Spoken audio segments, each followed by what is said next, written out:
And now on Who's Views, it's time to join JT, Paul, and Third Doctor Ian for the latest headlines.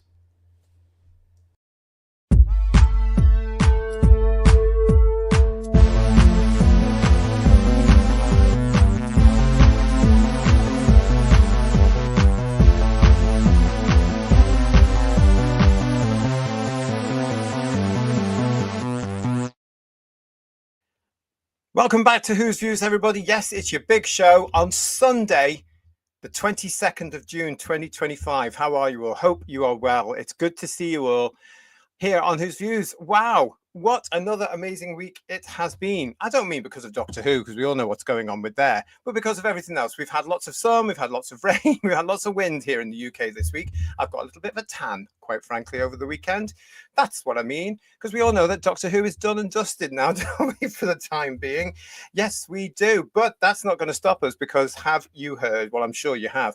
Well, Peter Davison has been chatting about his career in a cracking interview, really good one. It did, of course, include Doctor Who. He's also been telling us how he feels about those final moments in the last series. Yep, I'm sure you've heard all about that, but I want to know what you think. I also want to know what those two think. They're coming on in a second. We're also going to be looking at artificial intelligence. And has that proved to be too clever and too good for a particular Doctor Who license? That's all coming up in the show. RTD thinks that he's moving the show forward. Ha, ha, ha. That was featured in the latest issue of Doctor Who magazine. We're going to be looking at that as well, because if anything else, it gave me a laugh. What a load of nonsense, what a load of propaganda that magazine has turned into. What a lot of arse-kissing propaganda.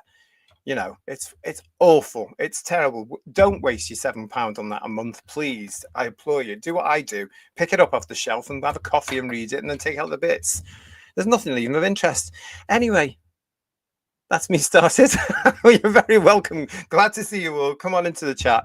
Let's get the guys on right now, because of course I'm not alone. We've got Third Doctor Ian and we've got Paul. With Peter is right there as well. And you have to love the AI as well, Third Doctor Ian. Yeah, you do. I think it's good. I think it's probably only limited by technological developments, and they carry on at a pace, so it's only going to get better. And then it's limited by the imaginations of the people that use it. I think some of the stuff that we've seen with Midjourney in the last couple of weeks is off the charts. And I think it's probably going to see an end ultimately to the old style animations. And this probably could be as close as we'll ever get to rediscovering the stuff that's long been junked. I think it's amazing. It is, of course, Midjourney we're going to be talking about here on Headlines tonight, everybody, so stay with us. But, you know, wow. I mean, a few years ago, I was saying this is not going to go where people think it is, and it really has. It has gone to where people think it is, but I still find it quite scary.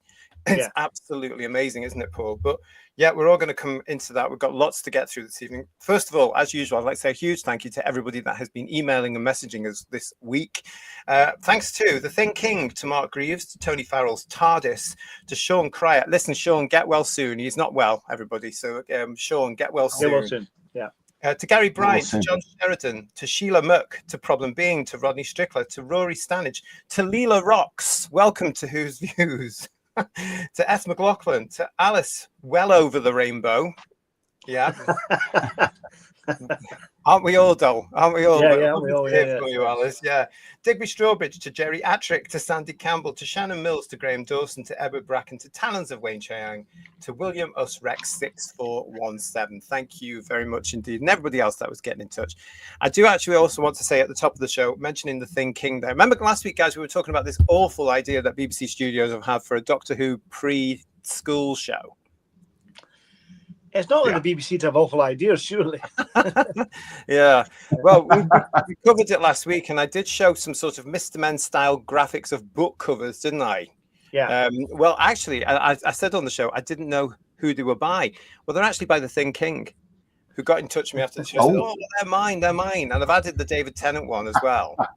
They're really good, particularly the subtitles of the stories. Yeah. So. Yeah.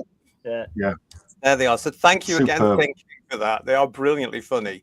And there's three. Apparently, there's a few more running around the internet as well. But the problem is with those covers, I can actually see them now on I shelves. can see them as well. Yeah, that's what they'll probably do. Yeah.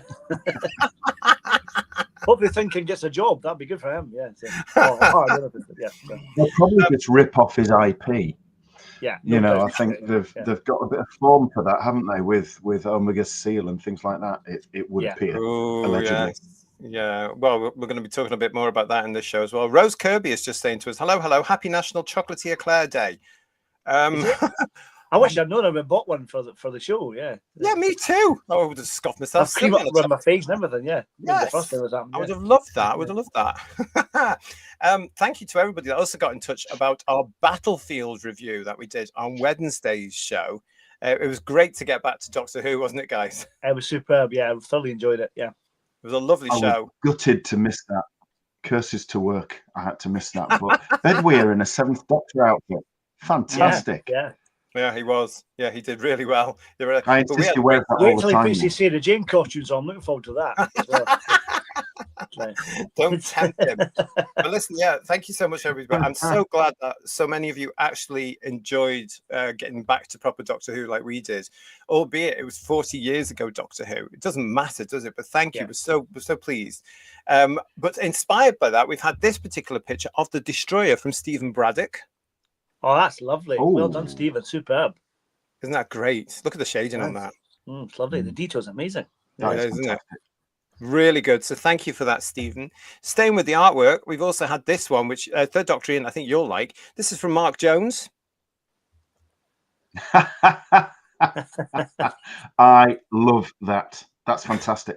Yeah. That is unique style. That's brilliant. That reminds me very much of Tim Quinn and Dickie Howard in the good old days of Doctor Who magazine. Yeah, I know exactly what you mean. Yeah, superb. Yeah, it's great. Isn't it? So it's the Terror of the Autumn. Thank you, Mark. We really appreciate that.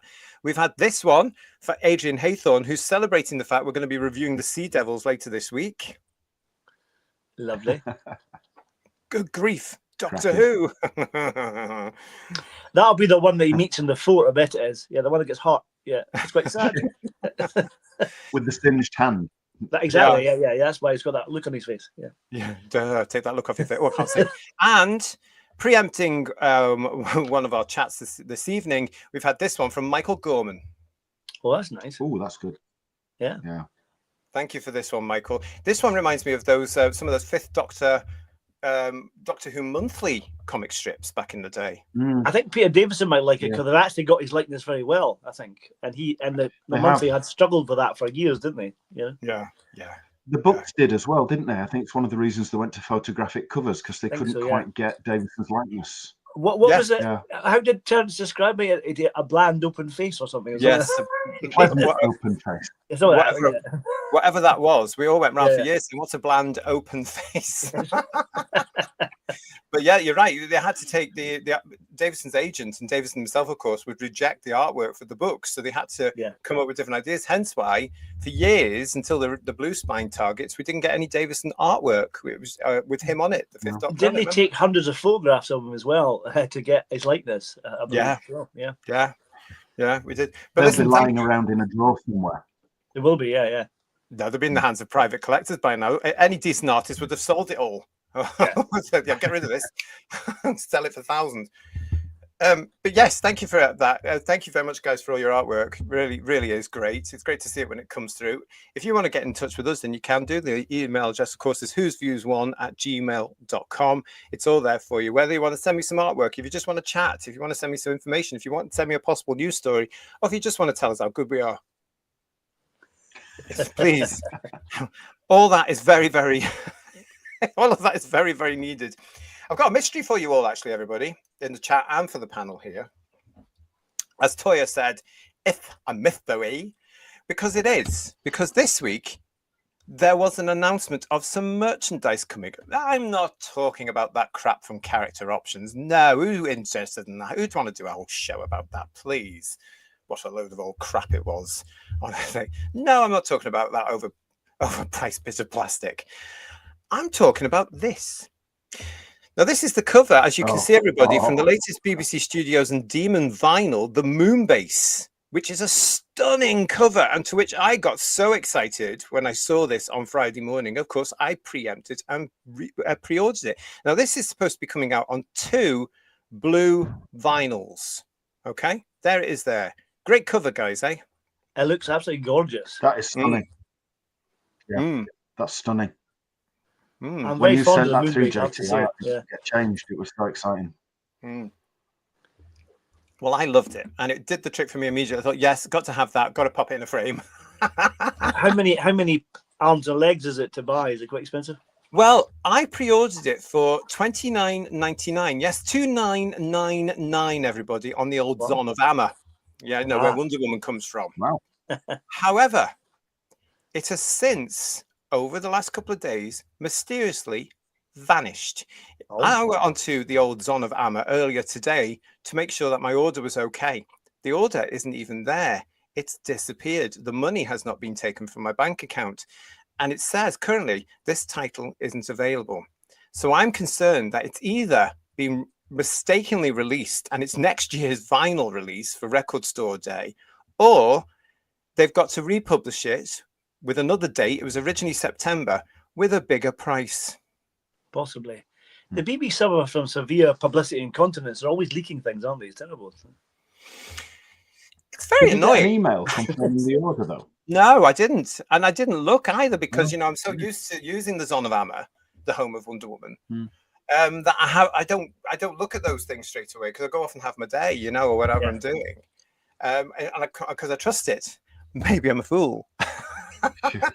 But isn't that a mystery, everybody? Where is it? And I'm quite frustrated because now I've seen it, I have to have it. Yeah. Yes. Yeah. Because we want to. Don't go there. I will. It's Billy Piper. But no, I've also, her viewers, checked everywhere else. It's nowhere else that I would normally go to get any vinyl.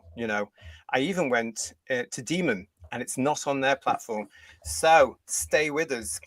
Can I just say something? You realise what you're doing, though. This is probably it'll be the third time you've bought the Moonbase. You've probably got on CD, you've got it on DVD, and this is the third time you're buying. I'm just going to point that out, okay? So... You are right. Got the CD. Yeah, got the CD, got the theme tune, got the talent. Yeah. Now, let's have a look and see what they're saying in the chat for us. Legion of James is joining us saying, that sounds about right for Amazon. Jumping the gun and listing pre-orders. Guaranteed it's going to be a lot more than $29.99. It did. It did surprise me that it was $29.99. That's why I pre-ordered it immediately because I thought, oh God, they got that wrong. I'm having that. What was the last one that came out? How much was that? 10th Planet was $34.99. I got it for $34.99. That beautiful 10th Planet cover. I think actually, if we're lucky, we're going to get a lot of Cybermen ones for next year's 60th anniversary of the Cybermen. Possibly, yeah. Starts with, like we've done on our show, because we've had part 1 of our Cyber Treat. We've got part 2 coming up before Christmas, and lots more next year here on the channel. I think you should have it titled "The Cybermen Get Their Bus Pass." That'll be a good headline. We could do the show of that. Yes. Oh yeah, we could do the show of that. So keep an eye out. But Marjorie's saying to us, beautiful cover of the Second Doctor. Yeah, totally agree. Woodhouse 122. It looks great, but I wouldn't dare play the discs. I have to admit, I don't either. It stays in the wrapper and it goes in a frame. If it's a good cover, like the 10th Planet one was beautiful. I quite like that Patrick Troughton one. I can just see that in a nice frame as well. I'm so sad, aren't I, everybody? I am so sad. Noodle Arms are saying they don't get it wrong when they know it's for the real fans. And again, Legion of James saying, ooh, Moonbase final. See, this is why I love this channel. I completely missed this. Well, I have to say, though, it didn't come through from the usual channels. It was a mate of mine that sent it me saying, oh, look at this. So that's interesting as well. I should have put 2 and 2 together, maybe. And Ron Sapp saying it was a great cover. Forbidden Man saying, what a cover. It is. It's just beautiful. And it sort of captures that whole story for me, really. Yeah. I'm quite fond of Moonbase. It's got a good atmosphere to it. Yeah, I know it's kind of a remake of 10th Planet, but I think it's slightly better, to be honest. Yeah. We can sort of forgive that, really, can't we? Yeah. And Troughton's superb, isn't he? That's a great story for him. Yeah. JT says, Steve Braddock, did you know Doctor Who magazine edited the RTD interview? They removed comments saying Winston was a bad man and comments about British slavery. Did they? I think that's the one I've got then, because that's what we're going to be talking about, Stephen. Because there's lots to talk about there, because of course he's an idiot. I'm surprised they censored him. I wonder why. Duncan the Funky Evans saying, looks like the BBC rediscovered decent artwork covers. Those early BBC novels were terrible. True. Absolutely true. Oh, and Anthony's telling me, Anthony Parkinson, if your order's gone, it's cancelled. Yes. Yeah. I'm now Chelsea depressed. freeze. Yeah. I'm depressed now, everybody. Yeah, and it didn't come out of my bank account because obviously I checked that immediately. Because you all know I really don't like spending money. I really don't like that. No. But Maria Casewell is saying very suspicious. Yes, it is a bit. But I reckon it'll pop back on, everybody, onto the zone of Amazon. Oh, Julianne! It was still on the HMV site. I looked at that this morning and it wasn't. But thank you. I'm going to pop on there after the show, Julianne.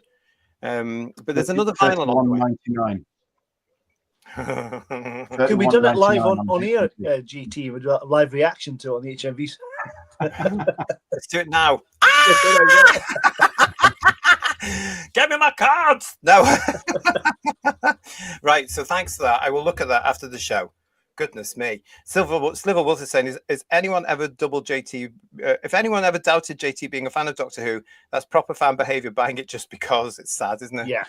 We all do that. We're all guilty of that. Just with the animations. Yeah, I buy it. So I pre-order it soon comes out, even if it's going to be crap, just for the documentaries on it. I love documentaries.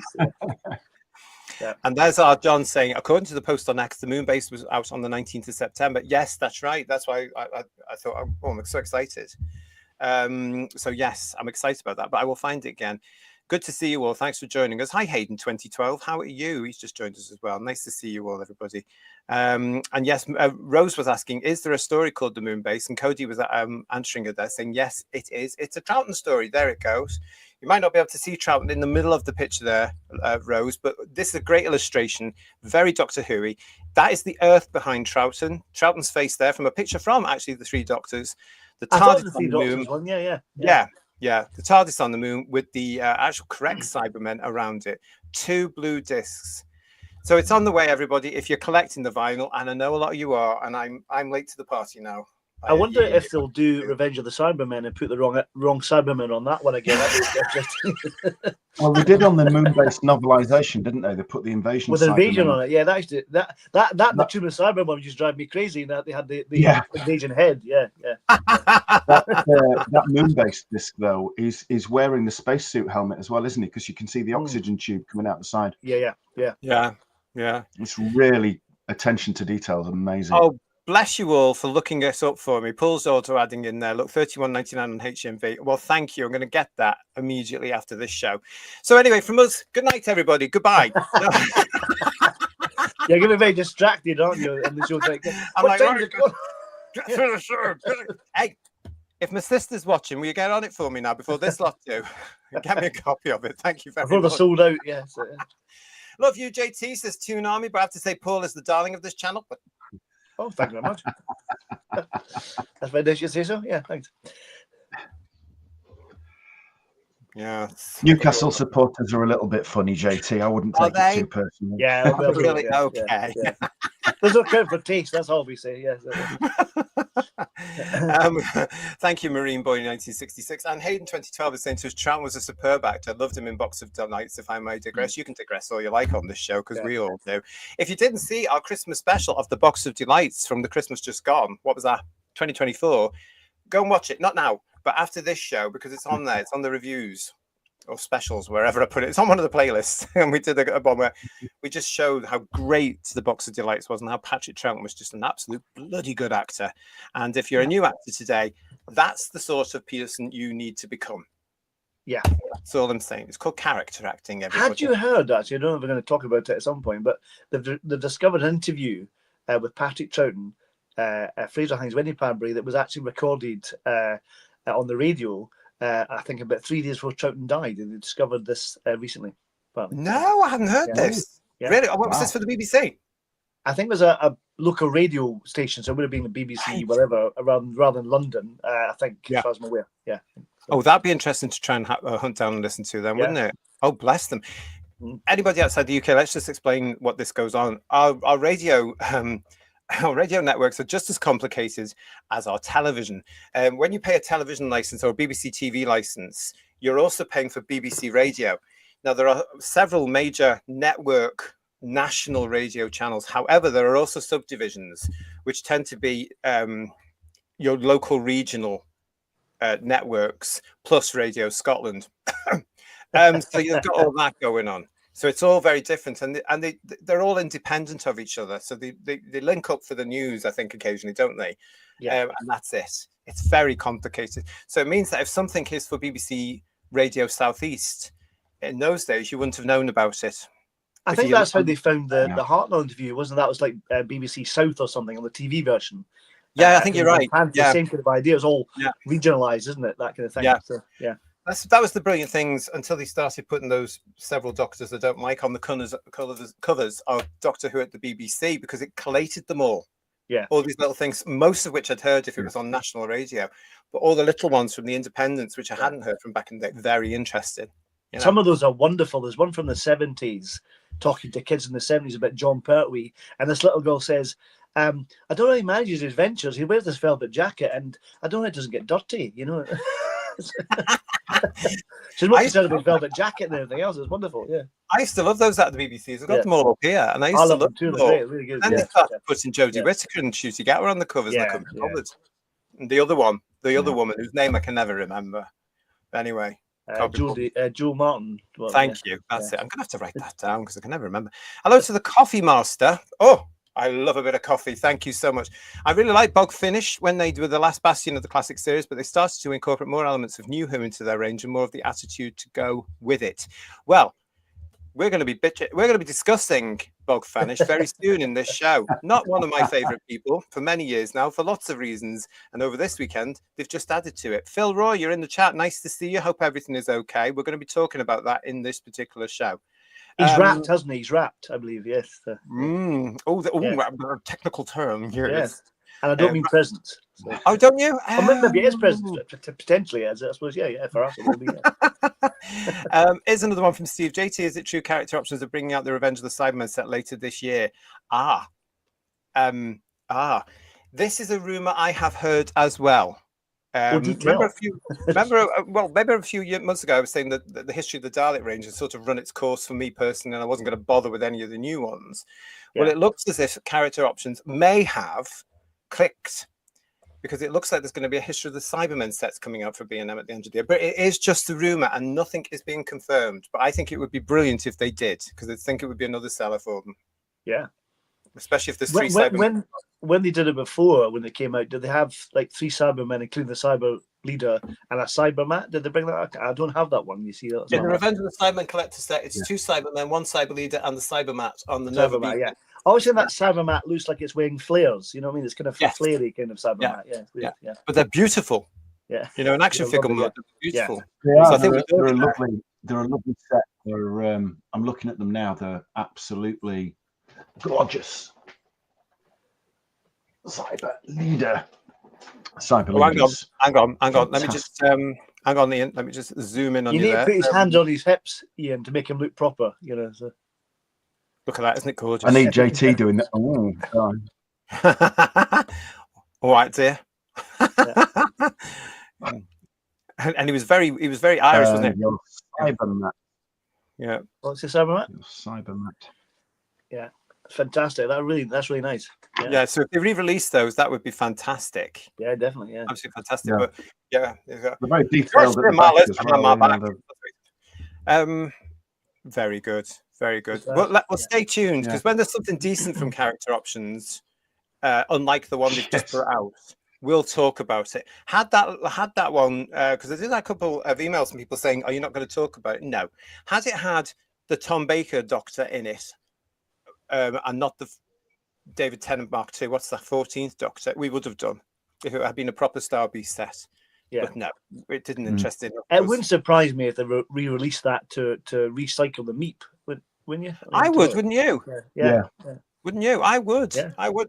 Hey, we're getting a lot. But they've got the Tom. It was Tom wearing the. He wasn't in season 18 in that one, was he? It was season. No, he was season 17. He had the tweed and the dark brown. Yeah. Lovely. Nice one, that one. Looked great on the comic strip. But character options, if I were you, I would pop the Tom Baker one from your City of Death model in there and get it out again. Yeah. Huge seller. The Wrath Warrior. Oh, that'd be super. Yeah, with the Wrath Warrior. Yeah. A great idea, that proper set. Hi, David Shaw. Hey, JT and panel. I'm getting Battlefield DVD tomorrow. I haven't seen it. It will be in tomorrow. I will pre-order it. Also, I heard Doctor Who to be animated. Is that true? The animation we spoke about last week, David, it's the preschool thing that we were taking the ribbing out of it because it's going to be rubbish. It's out there for bidding now, if any companies are brave enough. And Toonami saying, JT, any idea when the next standard edition on Blake 7 Series 2 is out?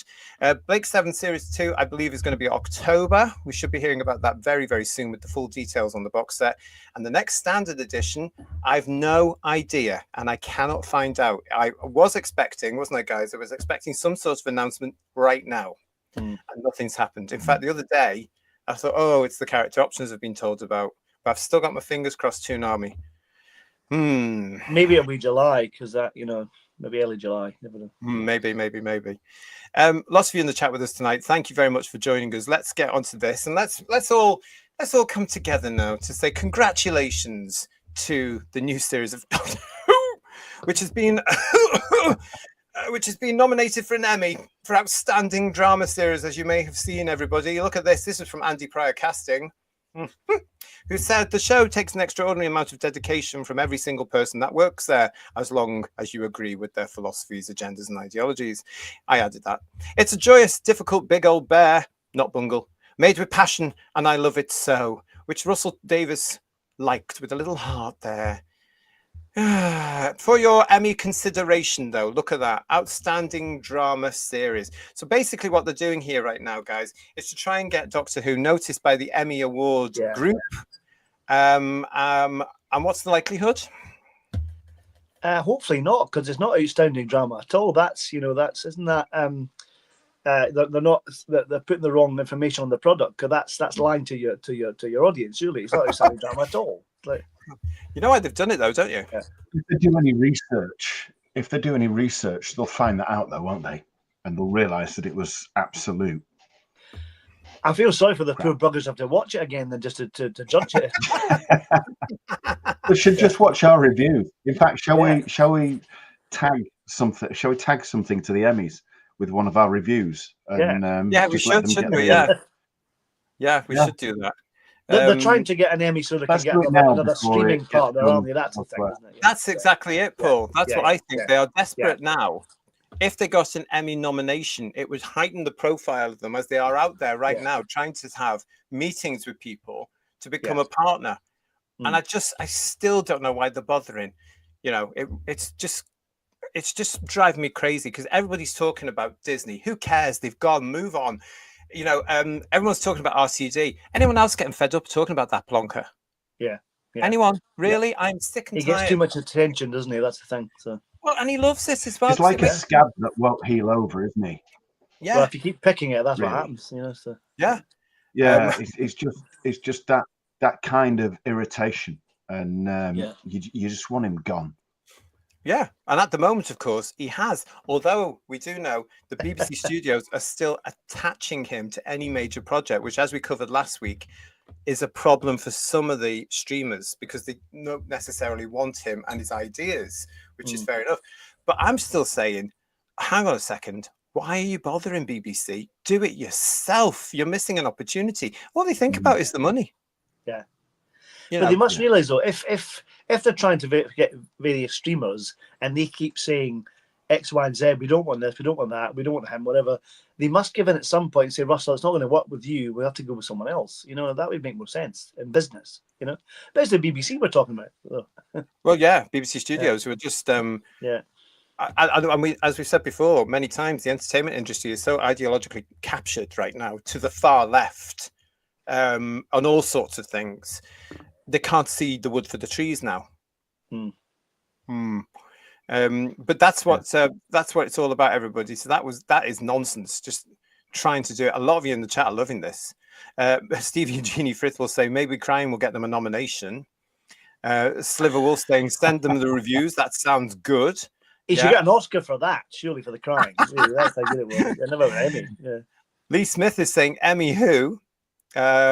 Marjorie is saying to us, there's no way the Emmy voters will give this crap a nod or a win. You would hope so. You would hope so, wouldn't you? Yeah, like Marie UK. in the UK, then, really. Yeah. Well, it wasn't nominated for a BAFTA, or maybe later on when the Welsh BAFTAs are. I can't remember now. I can't remember. I think it was the Welsh ones. It was the Welsh ones. Yeah. But it was predictable that it was going to be the Welsh, because what else have they got produced in Wales? Yeah. Nothing, quite frankly. Absolutely nothing. Won't even make it to the shortlist of the Emmys. Star Trek Discovery has got more of a chance, as Woodhouse 122. Cody W1 is saying, sick of Davis. I am as well. I'm sick of hearing about him. What a nightmare the man is. And Nightman is saying nobody's going to partner with RTD and BBC if he's the show's writer. I totally agree with you. It's a kiss of death, isn't it? Yeah. It really is. Lots of you in there. I like this from Michael as well. Hashtag sack the hack.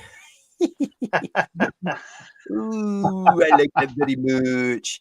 Hello to Kit 10 as well. Nice to see you. Welcome to Who's Views.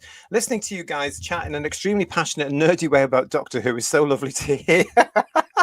That's why we're here. Yes. But sadly, I know that you're exactly the sort of fans that RTD hates, which is so bizarre. We don't care, though, do we, guys? We don't care. We don't really necessarily like him. What's he going to do?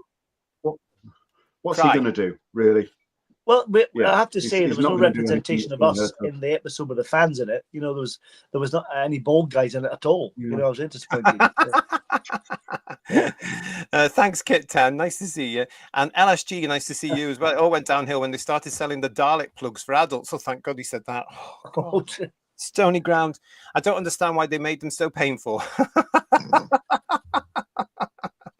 Oh, you're outrageous, some of you lot in the chat. You really are, but you make me laugh. Thank you very much. Fan01ish, according to Doctor Who Magazine's rating analysis column, no one watched TV anymore, so against the backdrop, Doctor Who is still doing really well. We're going to be coming to that in just a few minutes. And Mark, that's a low bar. Yeah. Yes, thank you for your super chat, Mark. If that wins an Emmy, the Titanic will win an award for the best maiden voyage. Yeah, probably. Yeah, probably. But there we go. That's what it's all about. Sheila B in the Devotions is saying total hogwash. That reminds me of Tegan. Very good.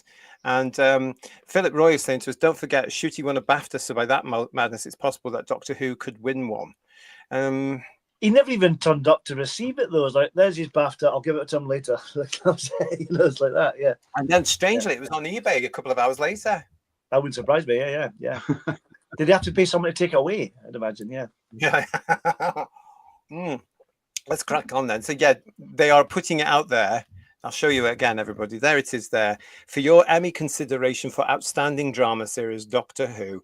Notice that there's no BBC on that picture either. It's always about Disney in America, isn't it? This is why I think, with respect, foreign fans get confused because they don't think the BBC is in the picture because it's always the Disney logo. But I'm going to say for you again, and if you're out there, especially in America, and you're watching those, please tell everybody you know the BBC still owns Doctor Who. Not Disney. They've gone. We knew that last year. They've gone. They've walked. What is weird about that picture is, if you haven't seen an episode, that image looks quite interesting, but it looks like it's a cartoon rather than an actual live action show. It's weird, you know? Yeah, you're right. Yeah, because it's an artist impression, isn't it? Yeah.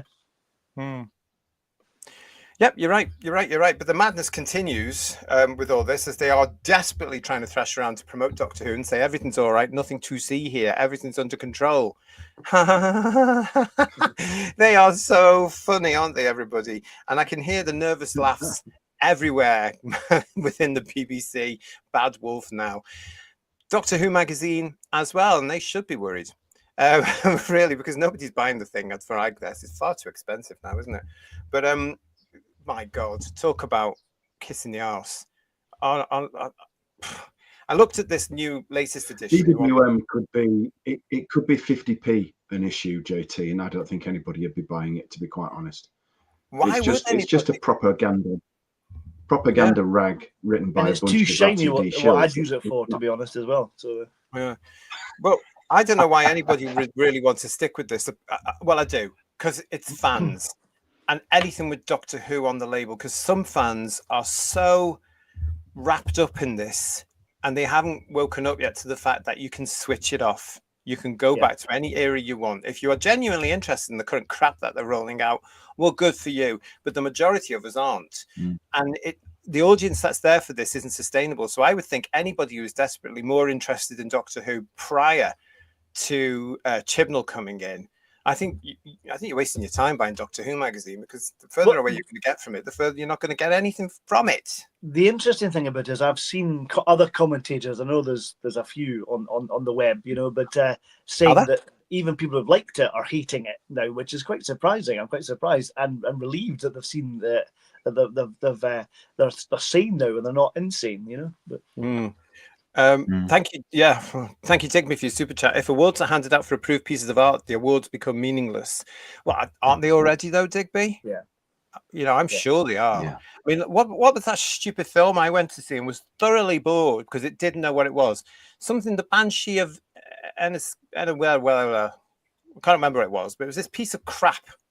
And of course, the entertainment and show business world goes on about how wonderful it is because they're all up their own pretentious arses, aren't they? It was boring. It was crap. It didn't know what to be. 1 minute it's a comedy, then it was a drama, then it was a thriller, then it was something else. It was rubbish. The best thing in it was the donkey. He was brilliant. What a great actor he was. He should have got an Oscar. But it was real rubbish. Honest to God, it was terrible. It's like the Emperor's New Clothes, isn't it? They jump on this bandwagon. You can't admit it's crap, otherwise you're shunned. It's that kind of thing. Well, that's the thing. That's exactly what happened. And it got all these awards and it's got showered with all this praise. I don't know anybody in the public that watched it and went, "Oh, it was great." Everybody I know that saw it went, "What was that?" Because it's when sometimes movies sweep the Oscars and they get all the Oscars. They can't be that good. They get 12 Oscars, surely. You know what I mean? Yeah. It relies a lot on lobbying, though, doesn't it? As well, it's people that know people or pay people and that's what I mean. Butter them up and everything else to get votes and things. It's not genuine. It should be based on what people have actually thought in the general public who's gone out to see it. But they think it's like the BBC, but on a wider scale, isn't it? They think that the viewing public are simpletons, and therefore they're the ones that are educated and must decide what's good and what isn't good. It's just arrogance, really. Well, I think the industry itself is so warped at the moment, as I've said before, because they are all, well, the very vocal ones are all far left, as we all know, with nonsense going on, whether it's supporting this thing they shouldn't do because they don't know their history, or pushing the trans agenda, and all the usual crap that we talk about usually. And they won't admit it, will they? They won't admit it. No. And because they're all pretentious and they all want to be seen the same. So yeah, Digby's right. They've started. I think they have. Alfie Jack, does the new issue of Doctor Who magazine have pride crap? No, they've had a month off. Wow. I think they've had it in this month, could be this month being Pride Month or whatever it is. It's bizarre, Yeah. Marie UK, thank you for your super chat. I wouldn't be surprised if RTT gets a knighthood next. He wouldn't accept it at the moment, though, would he? And if he does, like Jane Tranter has, what a bloody hypocrite, which we know he is anyway. Let's face it, we know he is. Yeah. But why would he? I mean, why would anyone? I mean, God, can you imagine? That's going to be a great show. Craig Dunlop is saying to us, Inner Sheeran, that's it, Craig, yeah. And the donkey identifies as she, her. Oh, sorry, really? It was a bloody awful film. Everybody avoids it like the plague. It's terrible. You'll be bored to tears, as I was. I was itching to get out of that cinema. And when I asked for my money back, they wouldn't give it. Catherine Reed is saying to us, an episode from Modern Doctor Who makes the Twin Dilemma look like a masterpiece. Yeah. Mm-hmm. Yeah, I agree completely. Yeah. Bring back Mestor. Yeah, bring back Mestor. Yeah. Hashtag dusted for Mestor, yes. Yeah. Even the twins, fabulous. Michael Hallett, I'm still struggling watching classic Who at the Mo. This crap really has pissed me off. Watching all the classics, knowing what it becomes. Grr, I will get better. Well, don't Michael. Don't be bitter. It's made me enjoy it more. It really has, honestly. Yeah. Well, certainly we saw that when we did our Battlefield review. I can't believe it. That's high score. Anyway, let's get back to Doctor Who magazine because there was a lot in there as well. Somebody mentioned it before, but the ratings analysis. Now, as you know, here on Who's Views, we do our ratings analysis with Bedweer, who I hope is having a lovely weekend. But yes, this is their version from Tom Spilsbury. Okay. Now, this made me laugh a little bit as well because, again, more spins than Wonder Woman. Have a look at this. Now that the dust has settled on the latest season of Doctor Who magazine can present some early information on how many viewers have been watching the episodes in the UK. Well, better late than never, Doctor Who magazine. Yeah, we were doing it weekly. Yeah. Anyway, here we go. Although these numbers will no doubt continue to increase over the coming days and weeks, our checklist shows that Shooting Hours' second and final series was watched by an average of 3.2 million viewers within the first 7 days of transmission.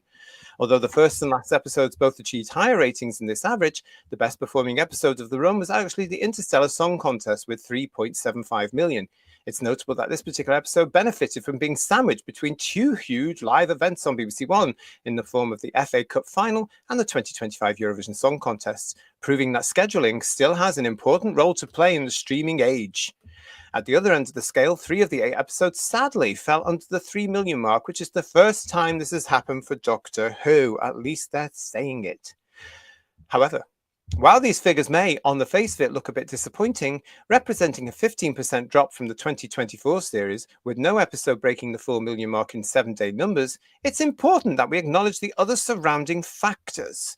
Over the past few years since the pandemic, TV ratings have collapsed, quite alarmingly, for virtually everything. Coronation Street, which still ranks among the UK's top-rated programmes each week, now averages 4.8 million viewers in 2025, down from 6.9 million in 2020. We can see similar declines across the board during the same 5-year period. Silent Witness, which remains one of BBC One's biggest dramas, has dropped from 7.7 million in 2020 to 5.9 million in 2025. Tough decisions are having to be made, and the net result is that fewer programs, particularly dramas, will be commissioned. And where they are being commissioned, they will often need financial input from several backers just to get them over the line. In terms of Doctor Who specifically, while our favourite show is not immune to these trends, the silver lining is that it's still broadly tracking in line with everything else. This season averaged 24th place in the weekly charts, which puts it more or less level with how it was doing 5 years ago. The 2020 run averaged 25th place, despite averaging a much higher 5.4 million viewers. By attracting 3 million viewers per episode, Doctor Who is now performing at a similar level to 2025 dramas such as Grantchester, £10 Poms, and This City Is Ours. It might be falling short of the numbers achieved by Grace, Beyond Paradise, The Boy, and Unforgotten, all of which typically average 5 to 6 million, but Doctor Who has rarely been the biggest thing on TV. I'll say that again. Doctor Who has rarely been the biggest thing on TV. Alas, it's impossible to say how well Doctor Who is performing for Disney, as these numbers are not published. This is the norm for nearly all streaming services who prefer to keep their data secret. Next issue, we should have a better idea of how Doctor Who has been performing in the 28-day ratings, and we might expect some episodes to have broken the 4 million mark. Well, whoopee-doo. For now, all we can do is await news on what the future may hold. Delusional. Yeah, definitely delusional. Yeah. It's funny how they just want to wait as long as they can just to stretch the audience numbers. You know, it's like talk about cooking the books. Honestly, yeah. Creative accounting. Yeah. I mean, it smacks of just dire hope, really, doesn't it? You know, desperation from. It's an embarrassing example of not being able to get to grips with reality. The show's in the toilet, the ratings are in the toilet, nobody's watching it. It's only the sad cases that subscribe to those ideologies that it's peddling that are watching it, and us that are watching it just because it's a car crash. And that's it. You know. Yes, it's like rubbernecking, isn't it? Kind of. Yeah. Well, we know from what Bedweir puts together for us here on the channel that, you know, what they're talking about there, they actually are including the reality, but they're dressing it up. You know, and the next one, it's all about the 28 days. It's no wonder that all these idiots that we're arguing with on Doctor Who message boards and fandom, all these, you know, idiots are so deluded because they're not being given reality about anything at all. Nothing at all. They're not being given reality about a telly show, what the figures could mean. They're not being told by the BBC, we don't have a funding partner at the moment, so you're not getting a new series. It might be a couple of years. They're not being told that. They're not being told there's only 2 genders. They're not being told, actually, look at the history of this particular country, and that's why you shouldn't support them, etc., etc., etc. You know, I can't believe why these kids are being wrapped in cotton wool and protected from truth, because they all get the wrong idea. And here's Doctor Who magazine saying the same thing. they should come out and just say, I mean, it said there, Doctor Who is rarely the biggest thing on television, apart from 2005, 2006, 2007, 2008, 2009, 2010, 2011. Yeah. It had 7 years of being the main Saturday night show on British television. I mean, it was inevitable it would lose audiences a little bit, but not as much as they have now. Seriously, I mean, it is delusional. And the fact that they think nearly 4 million is good, that is really worrying based on, talking about 80s Doctor Who that was getting 5 million for some of McCoy's episodes, and they thought it was really low. You know what I mean? It's like... Yeah. I just don't like the way Doctor Who magazine, again, like the television, has deliberately gone after a minority audience. And if you fold in the next year, pun intended, I've got no sympathy for you. Lex Kane, been there for a little while. Thank you for your super chat. Pete Stapleton was baffled. He doesn't believe Piper is the actual 16th Doctor, suggesting it was a hand grenade thrown into the finale. He's spot on. Again, we're going to be coming to that later in the show. Thanks, Lex. And David B. TV ratings have collapsed largely due to the poor quality of the programs. If something is good, people will watch. We've been saying that on the show for a long time, haven't we, guys? And it's been proved by ratings for certain shows. Yeah. And when you were talking about streaming and everything, that they don't show their ratings, they've been very clear about the ratings for Clarkson's Farm, haven't they? Yeah. Which is just on the streaming channel on Amazon, and it's getting higher ratings than some mainstream. Yeah, they're only secretive, Ian, when the ratings are rubbish. You see, that's the thing. When it's popular, they'll be singing it, singing the praises of it all the time. It's... Well, look what they did with that thing. Doctor Who. Go on, JT. Sorry.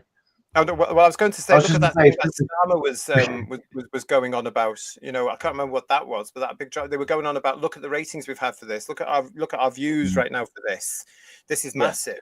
Whatever it was called, another piece of whitewash propaganda, as far as I'm concerned. So you're right. They'll release information when it suits them, which can also mean, oh, hang on a minute, everybody's talking about that show. I will subscribe to that show. It's all about money again, isn't it? For them? But wait, it's 365 days. It's had an extra million. Yeah. So you're going to say, Ian, if Disney Who had been getting 10 or 12 million, they would have been shouting that from the rooftops, and so would Disney. And Disney would have been throwing its own individual streaming ratings in to get an even bigger picture. They would have been shouting for the world to look at them and their fantastic results. And it would be renewed for a third season as well. That would have been evidence it was doing well. But it wasn't. Rick Storm is saying to us here, and I think this is right, Rick, it's because people are binning the TV license and not watching live broadcast television. They still haven't caught on as to why it's declining, the operative word we need. I'm inclined to believe in that, because I do think, we know for a fact, millions of people have cancelled their BBC television license, which means that they cannot watch live television anymore. When it comes to the fact that it's the BBC, no one cares, because the BBC isn't putting out anything except nonsense, reality this, celebrity that, propaganda this. Cheap TV. Cheap TV, and it's rubbish, absolute rubbish, no quality at all anymore. And then they can get all the other stuff on plus ones and on catch-ups and stuff like that. So, and Doctor Who with Disney may as well have been a low budget series because no one was watching it, even with all that money. It's like that's the other sad thing, isn't it? It had more money than it ever had before. It should have looked, and it should have been spectacular, and it wasn't. It was rubbish, absolute rubbish. What else we got here as well? Thanks for everybody for joining us. Josh H is with the same problem with the show is doing just fine, people, is when it inevitably gets put on hiatus, they'll sit there confused as to why before inevitably blaming fans like us. Well, I think, Josh, that's already started. We've had some criticism on this channel, and you're welcome to criticize us, but we're dealing with what we feel is the truth. And we say this show is about discussion, opinion, and debate. But I don't think we have the power to shut down a TV show. That's madness, really, isn't it? To be honest, True. But I do think that started to happen, Josh. And I think more and more of them are waking up to the fact, it's not coming back at Christmas. It's not coming back next year. There's no way they'll be able to get a Christmas episode in a can now, even if they did find a couple of grand down the back of the sofa. And Stevie and Ginny Frith is saying Doctor Who magazine needs to stop sucking up to gay people and focus on science fiction and adventure again, just like the main show. And I say that as a same-sex attracted man. We never wanted all these ridiculous issues in Doctor Who. It shouldn't be there. It's not Doctor Who's remit to do that. Keep that for your EastEnders and your Coronation Street, which is the other reason that people aren't looking at Coronation Street and EastEnders, because they're sick and tired of all this nonsense being thrown at them. Yeah. So they're going to switch it off, aren't they? They don't entertain anymore, the alleged entertainment industry. They just preach. Yeah. Well, that's what I think anyway. So yeah, Steve and Ginny. I think that's right. I think preach is the word, JT. I think that is what they do. And they think we're all wrong, don't they? We're the great unwashed. The British public need to be told this is the right way to think, or this is what you've got to do, and this is what you must support. When actually they're all, as far as I'm concerned, in the wrong about many, many, many things. Bloody dictators. Panini cannot pan the show or they will look like Ninis and lose the franchise, says Richard Brooks. They need to have some form to critique it, surely. You know what I mean? They need to be able to give a fair assessment of it, because that's what it's about. To give a review that's biased is a bit pointless, Yeah. Well, it has no integrity, does it? If it's just saying everything's fantastic and it's just peddling the words of that fat Welsh idiot, then it has no integrity at all, does it? It has no identity. It's not something that looks. I mean, you can critique anything. You can, if you try really hard, you can probably find something that you don't like in Genesis of the Daleks, for example. Can't think what really, but the clams. The clams. Yeah. There you go. There you go. I'll let them off, it's a brilliant story. Or you know what? I was never keen on the sound of the Dalek guns in Genesis of the Daleks, to be quite honest. But you know what? I can live with that. But you can critique it. Cack noise, yeah.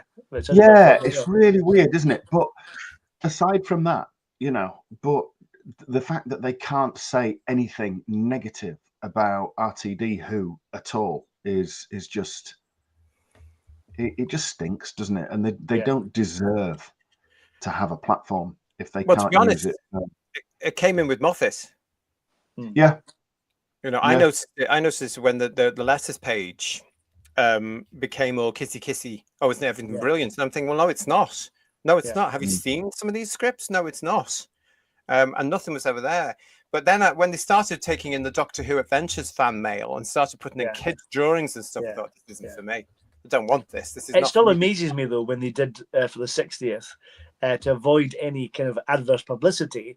They decided to do each Doctor by their era and do them in order from the era. So they didn't have Jodie competing with Tom Baker and things like that, which was the way it should have been. I think in the 50th they did that way round, and you saw where all the good episodes were going, all the where the bad ones were going. You know what I mean? So and that was before it became really biased. What else we got here? We've got Virtual Baz saying to us, yet another live stream full of airy badinage and whimsical persiflage. Well, good. You haven't seen anything yet.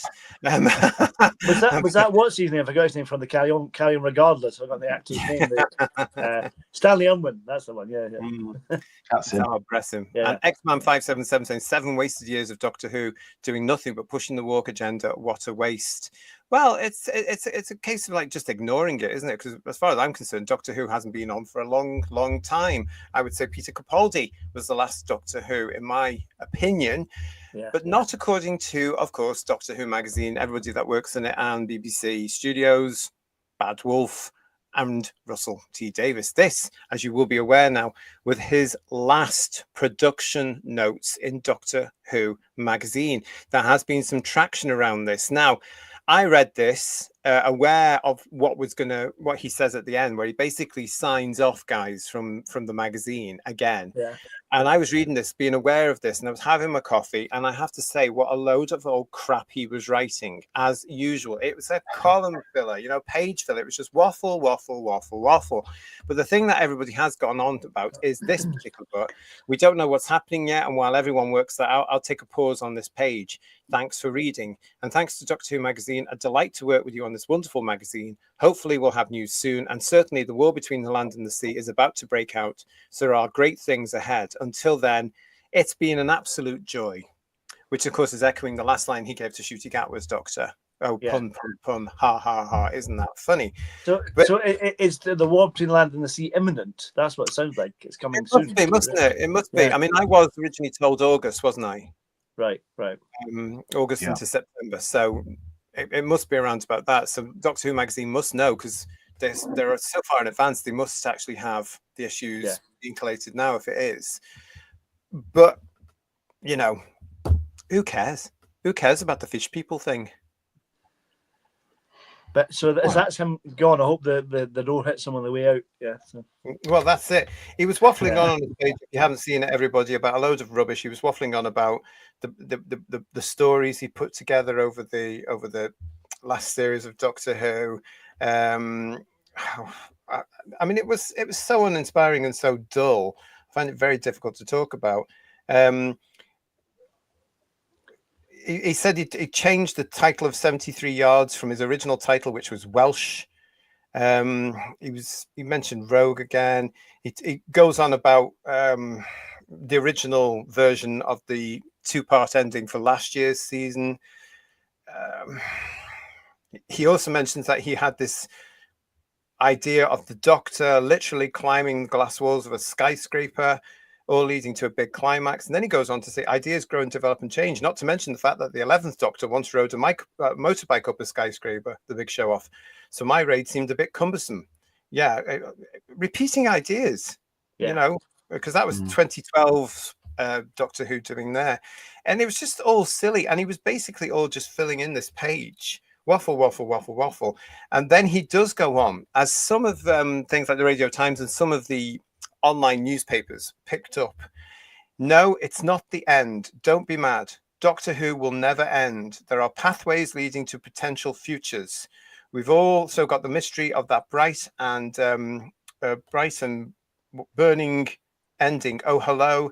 Yes, indeed. Hello, Billy. And then there's Susan, of course. I wonder if we'll ever find out who the boss is, or who the bosses are. I'm still wondering who Gus is from Mummy of the Orient Express.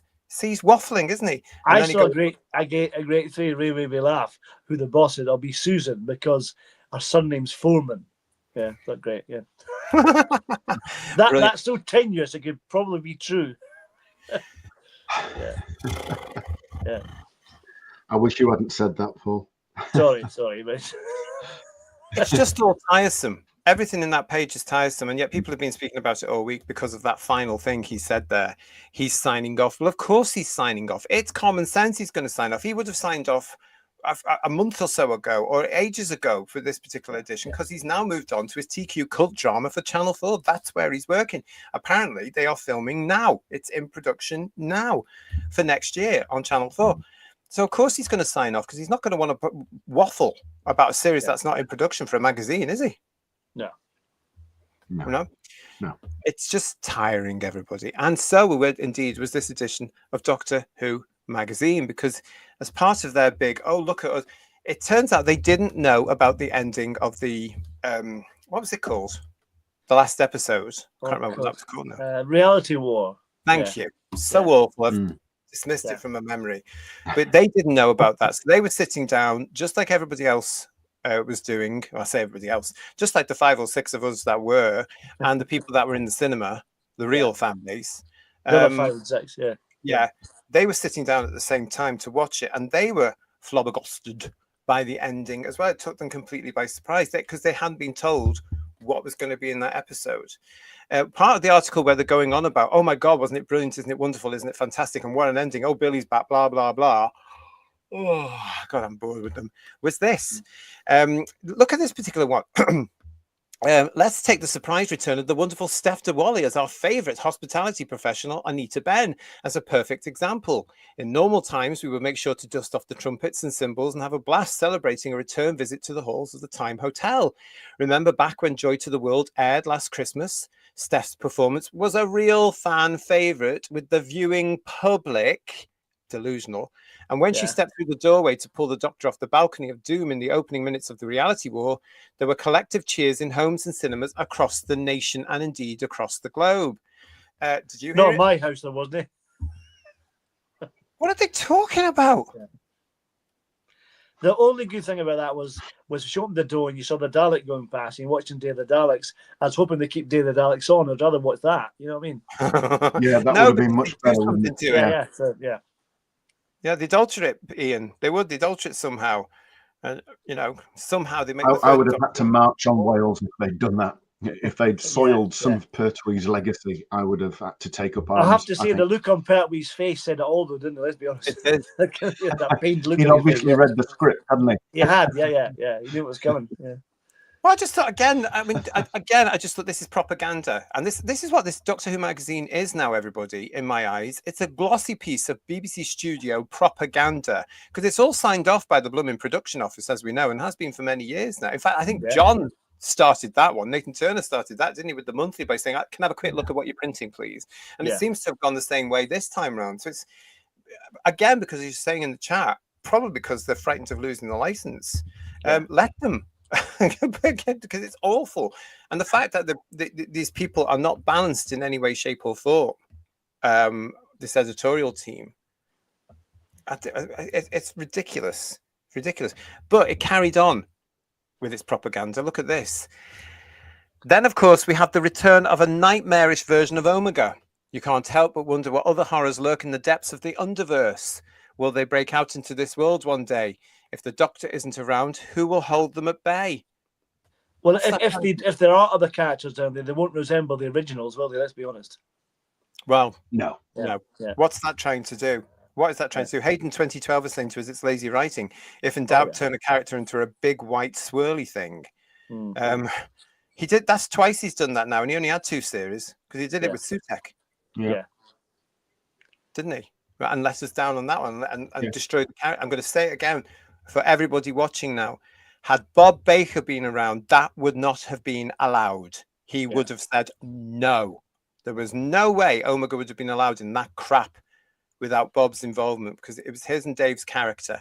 Yeah. And that's what annoyed me about the other thing that came from Doctor Who magazine, which I'm going to go to the Radio Times who picked up on it because I'm sick and tired of talking about Doctor Who magazine, quite frankly. Look at this. From the Radio Times, Doctor Who boss defends the Omega changes after fan backlash and justifies reinvention. RTD outlines the considerations that went into the surprising reappearance. Are you ready for this? Because again, He Who Must Be Obeyed is off his trolley. Yes. And again, just bear in mind, if Bob had been here, God love him, this wouldn't be happening and we wouldn't be having this conversation. Doctor Who showrunner RTD has defended changes made to classic villain Omega in the season 15 finale, The Reality War, giving his reasoning behind the major reinvention. In the world of the show, Omega is one of the earliest known Time Lords and is credited for inventing the signature technology that which allows him to traverse both time and space. He was believed to have sacrificed his life in pursuit of this revolutionary accomplishment, but in reality, Omega was transported to an antimatter universe where he gained enormous power at the expense of his physical form. Defending the storyline in the latest issue of DWM, screenwriter RTD argued that adding another man in a big cloak to the episode would seem slightly mad when 2 other Time Lords were already on the loose. I'm getting angry again, guys. Of course, those were Archie Panjabi and Anita Dobson's 2 incarnations of the Rani, who entered an uneasy alliance after a bi-generation at the end of the Interstellar Song Contest. Explaining how Omega came to look so different in the Reality War, RTD cited how the legend of the Gallifreyan baddie would have grown during his decades in exile, which goes some way to accounting for the enormity of his transformation. RTD explained they become the legend. That is the point of the Wish world and the point of the Underverse, actually. It's a continuing thing across the entire 2 series, that wishes and hopes come true. Somebody passed me a bucket. The screenwriter went on to say that franchise continuity changes over the past 4 decades, as well as in-universe reappraisals over eons, also plays a role in turning Omega from a robed mass mystery to a rampaging colossal beast. You have to accept that 40 years have passed, RTD continues. The Time War, here we go, came along and everyone's history got changed. So that's what Omega is now. You can reinvent it. I've got news for you. There was plenty of fuss made about Winston Churchill being in Doctor Who when there's plenty of history to suggest he wasn't such a good guy. And that's always the way. He added, our history of slavery, our way of walking through the world, is constantly being reanalyzed. So I like to think it's the same on Gallifrey. Omega has been recontextualized and the story gets bolder and changes over time. We don't want to repeat the past. We want to push it forward. And that's where I come in again to say, if Bob had been around, you idiotic man, you would not have been allowed to reinvent his Omega. I can assure you of that. There is no way Bob would have passed your stupid whippet shit, crappy script. It's really convenient that Time War explains it all. But what is wonderfully sad about this is he has to explain the story strands in an article that never explained it in the actual episode. That is just so lazy writing. It's like Unleashed. Like I said, I would watch that and he'd explain the bits I don't understand. But if you have to explain it somewhere else, that is really bad writing, isn't it? It's totally bad writing. Yeah. And not only does he think that, oh, I'm allowed to do what I want with legacy characters now, like Sutek and especially Omega, which I'm particularly attached to. You can't. You absolutely can't. And did you notice that he never bothered why Bob was alive? Yeah. You coward. Because he knew that Bob would have turned around and said, absolutely not. And if there was too many characters in play, then why bring him back at all? I'm so angry at this idiot. I would. Two versions of the Rani, that should have been enough then. But no, you watered them down, didn't you? And then you turned Omega into this mess and then a cannibal because he ate one of his own. You idiot. You absolute cretin. If he'd used Omega in a better way and actually used him properly, didn't waste the character, I might have quite liked him. But it was a complete waste. Why bring him back at all? Firstly, only fans will recognise who he is. And secondly, the audience who are left don't know who he is. So that's pointless anticlimax, isn't it? Yeah. Totally. Can you imagine if that door had opened and a character like, all right, helmet and cloak, like Omega, was standing there, just like giving off energy and power and everything, and had been voiced properly and everything. Can you imagine that would have had some kind of impact? Yeah. But that was clearly too difficult for him. Yeah. And I think what he's written there is just an excuse. Yeah. He's written it following the backlash. It's an excuse. It's not an explanation. It's an excuse. Yeah. Yeah. Thank you for everybody for your comments here about this. A lot of discussion going on. We've got there from Duncan the Funky Evans. If it had been the Ergon instead of Omega, he might have gotten away with it. I actually thought it might be an Ergon of some sort because those skeletal things that were creeping over London, which were not explained at all. Peter Ventworth Fansite, he said, but he's repeating the past. He's not just repeating the past, he's destroying better works of Doctor Who from more talented writers and script editors and producers and production crews, I think, from 50, 60 years ago. What an idiot this man is. But I agree, there was too many elements. Having two Ranis and Omega and Susan coming back is like, how much crap you would put into it, honestly. Yeah, and again, a decent script. You don't need to know the original series, don't forget. Yeah. Hayden 2012 saying, even wasted the Rani and Susan, total disrespect. Bill Lowry saying, sorry, is RTD saying that as Omega's legend grew, he physically enlarged? All hands on deck are saying progressive Burks. That's being very, very, very nice. And Benign Crinoid saying to us, why have the two Ranis anyway? Why have Omega alongside them if you can't do him justice? Why? Give me strength. The man needs to go now. Sorry, Paul. It's like I was saying last week, I think, Benign Crinoid. I think he just went on. He was so bloody lazy. At this point, he knew it was gone. It was going, And I think he was so bloody lazy. He just went on, as he more or less admitted, and said, oh, yeah, everybody wants the Rani back. We'll just bring the Rani back. Oh, yeah, they've been asking for Omega to come back for 15 years. A very small part of the audience. Oh, we'll bring him back. And then he goes and craps on him from a great height. Omega is a superb character, developed and produced and originated by Bob Baker and Dave Martin. And RTD has just gone and squandered it and destroyed him like he has done with the Doctor. How dare he? How dare he? I can feel Bob's rage, to be honest. Ridiculous. Absolutely ridiculous. I mean, I went and watched The Three Doctors again, guys, just very, very recently, just last week, to remind myself what Omega was. Yeah. And what he can still be, because that stuff in Doctor Who does not count. It doesn't count at all. He only put the two Ranis in to do that two Ronnies gag. That's why. it's good night from me, and that's awful. You bring a character back just to get that one cheap line in. That's probably why I did it, you know. Julianne is saying to us, guys, RCD in his usual arrogant, you have to accept my vision. Well, no, we don't. No. He's got to go. I'm going to say to you again, BBC Studios, get rid. And Legion of James. So, in other words, RCD didn't care, just wanted to use the name. RCD is a confirmed talentless hack. His hubris and ideologically driven delusion is nauseating. Yeah, Jane Smee is also saying to us, what a complete load of narcissistic BS. Isn't it? Yeah. Yeah. Andrew Parker reminds us that Omega only existed because he wills himself to. Yeah, exactly. So he wouldn't have turned on into this husk because Omega had class. Because he should have at the very least turned up as a giant Rice Krispie after Infinity as well. You know? You know, the whole thing about the character of Omega, when you look at the Three Doctors, which is the main one, and then you look at Arc of Infinity, you know. But Omega had class. He wasn't necessarily a baddie. He was just a villain in a sense, but not.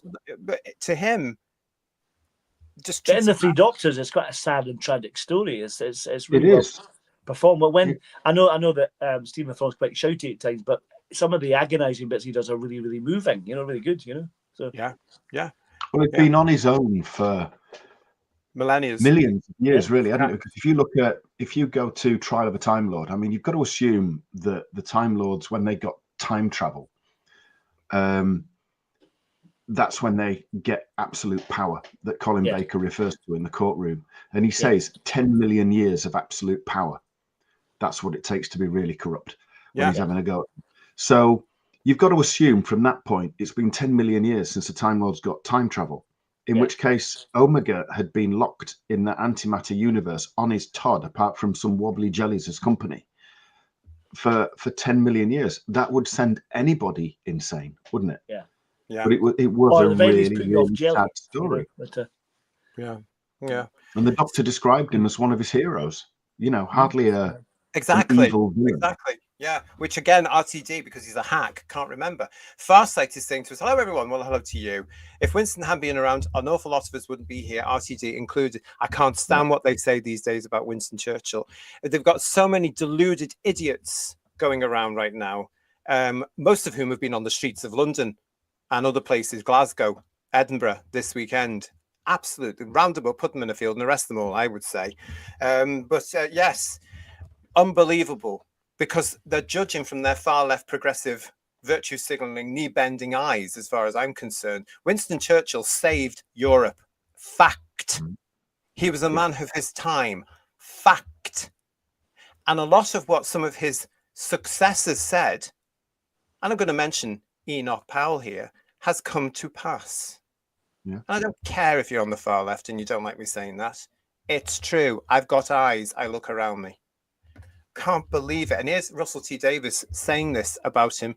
And he thinks that because he believes this thing, it would have happened to the Time Lords as well. That's the problem we've got with Doctor Who now, isn't it? It has turned, and he's turned it into so much of a soap opera that he pushes all this nonsense that's in his head and in the cliques around him into a science fiction show. Omega should have come back at all. Huge as a proper man in a costume with a proper actor, not a CGI piece of crap. He winds me up. Yeah, me too. Yeah, me too. Can't argue with that.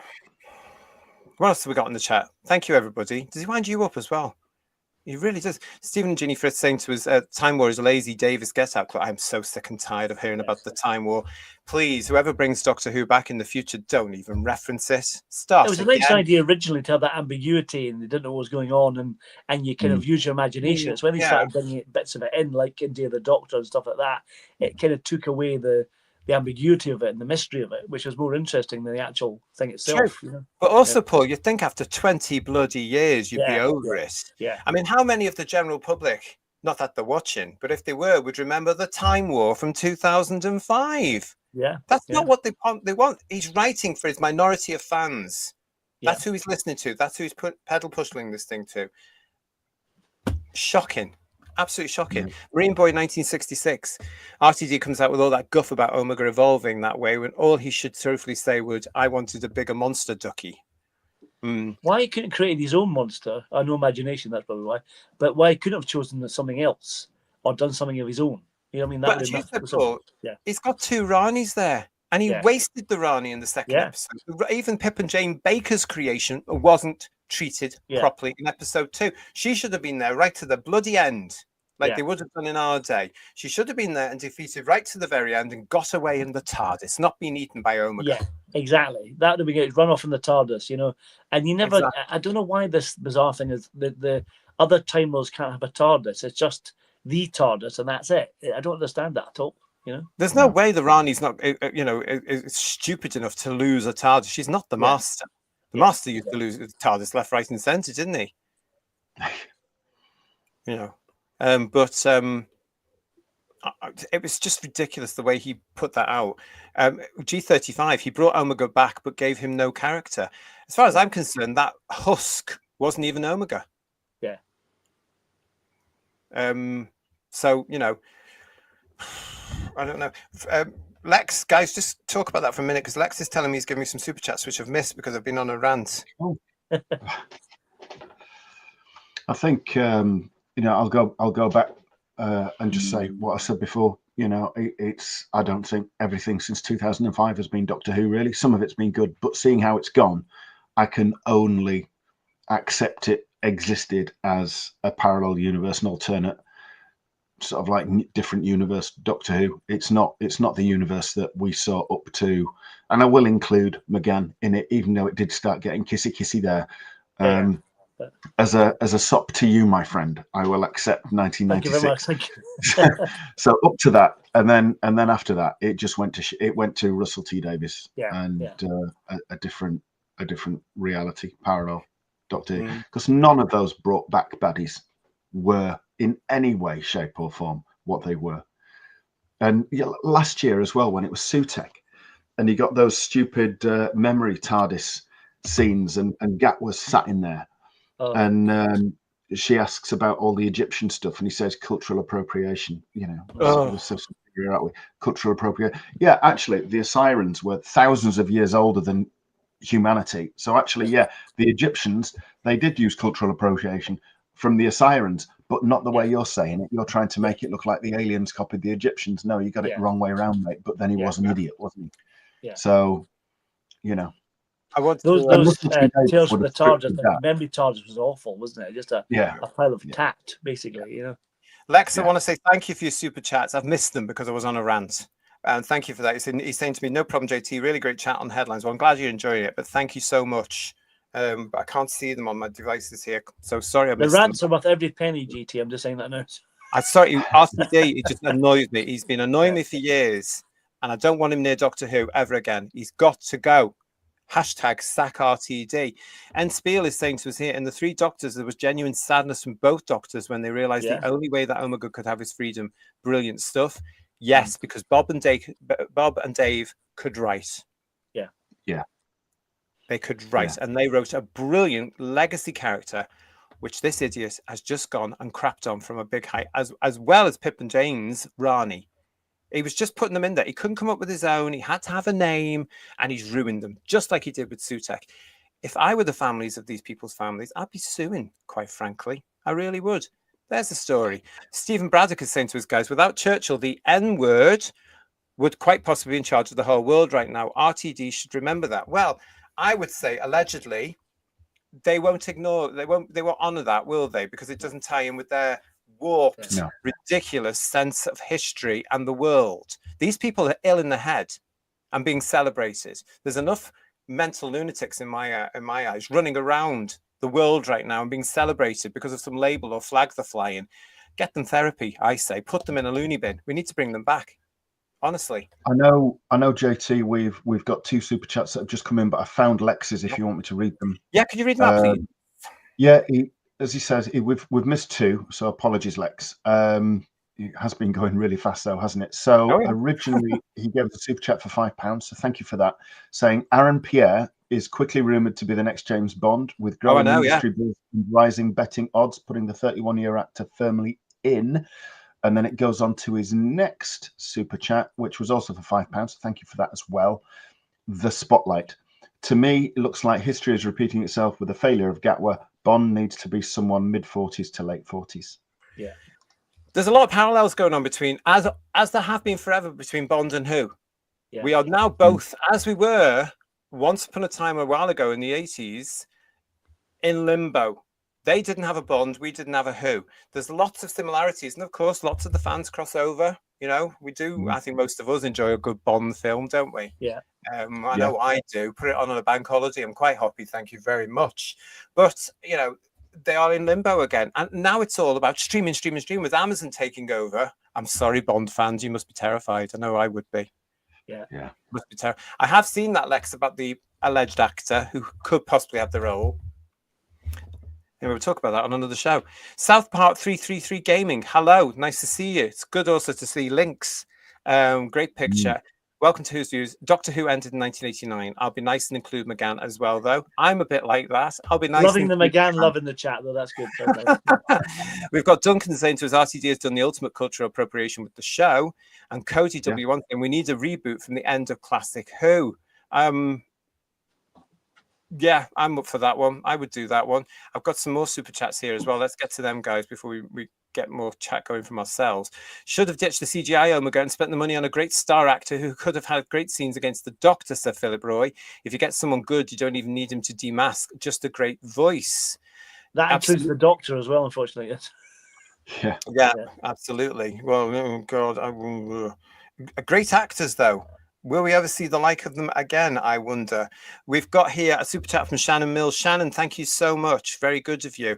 I always feel lectured by RTD while he is lazy and writes his incoherent fantasy instead of quality sci-fi and ruins favourite classic characters.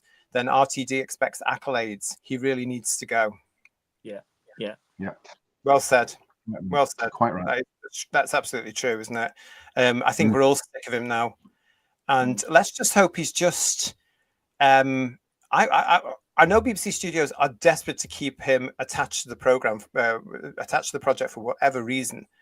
But let's just hope he doesn't. Let's just hope he's just trying to be nice and give himself a way out himself here, you know, like his ego would say. And also thank you to PTA for your super sticker, which is that little pair saying #1 fan. Well, thank you so much, PTA. Very good of you. I love those little things. Look at it dancing there. I don't know why those amuse me so much, everybody. They're just very odd. But yes, thank you for that. I love it. How did they do that?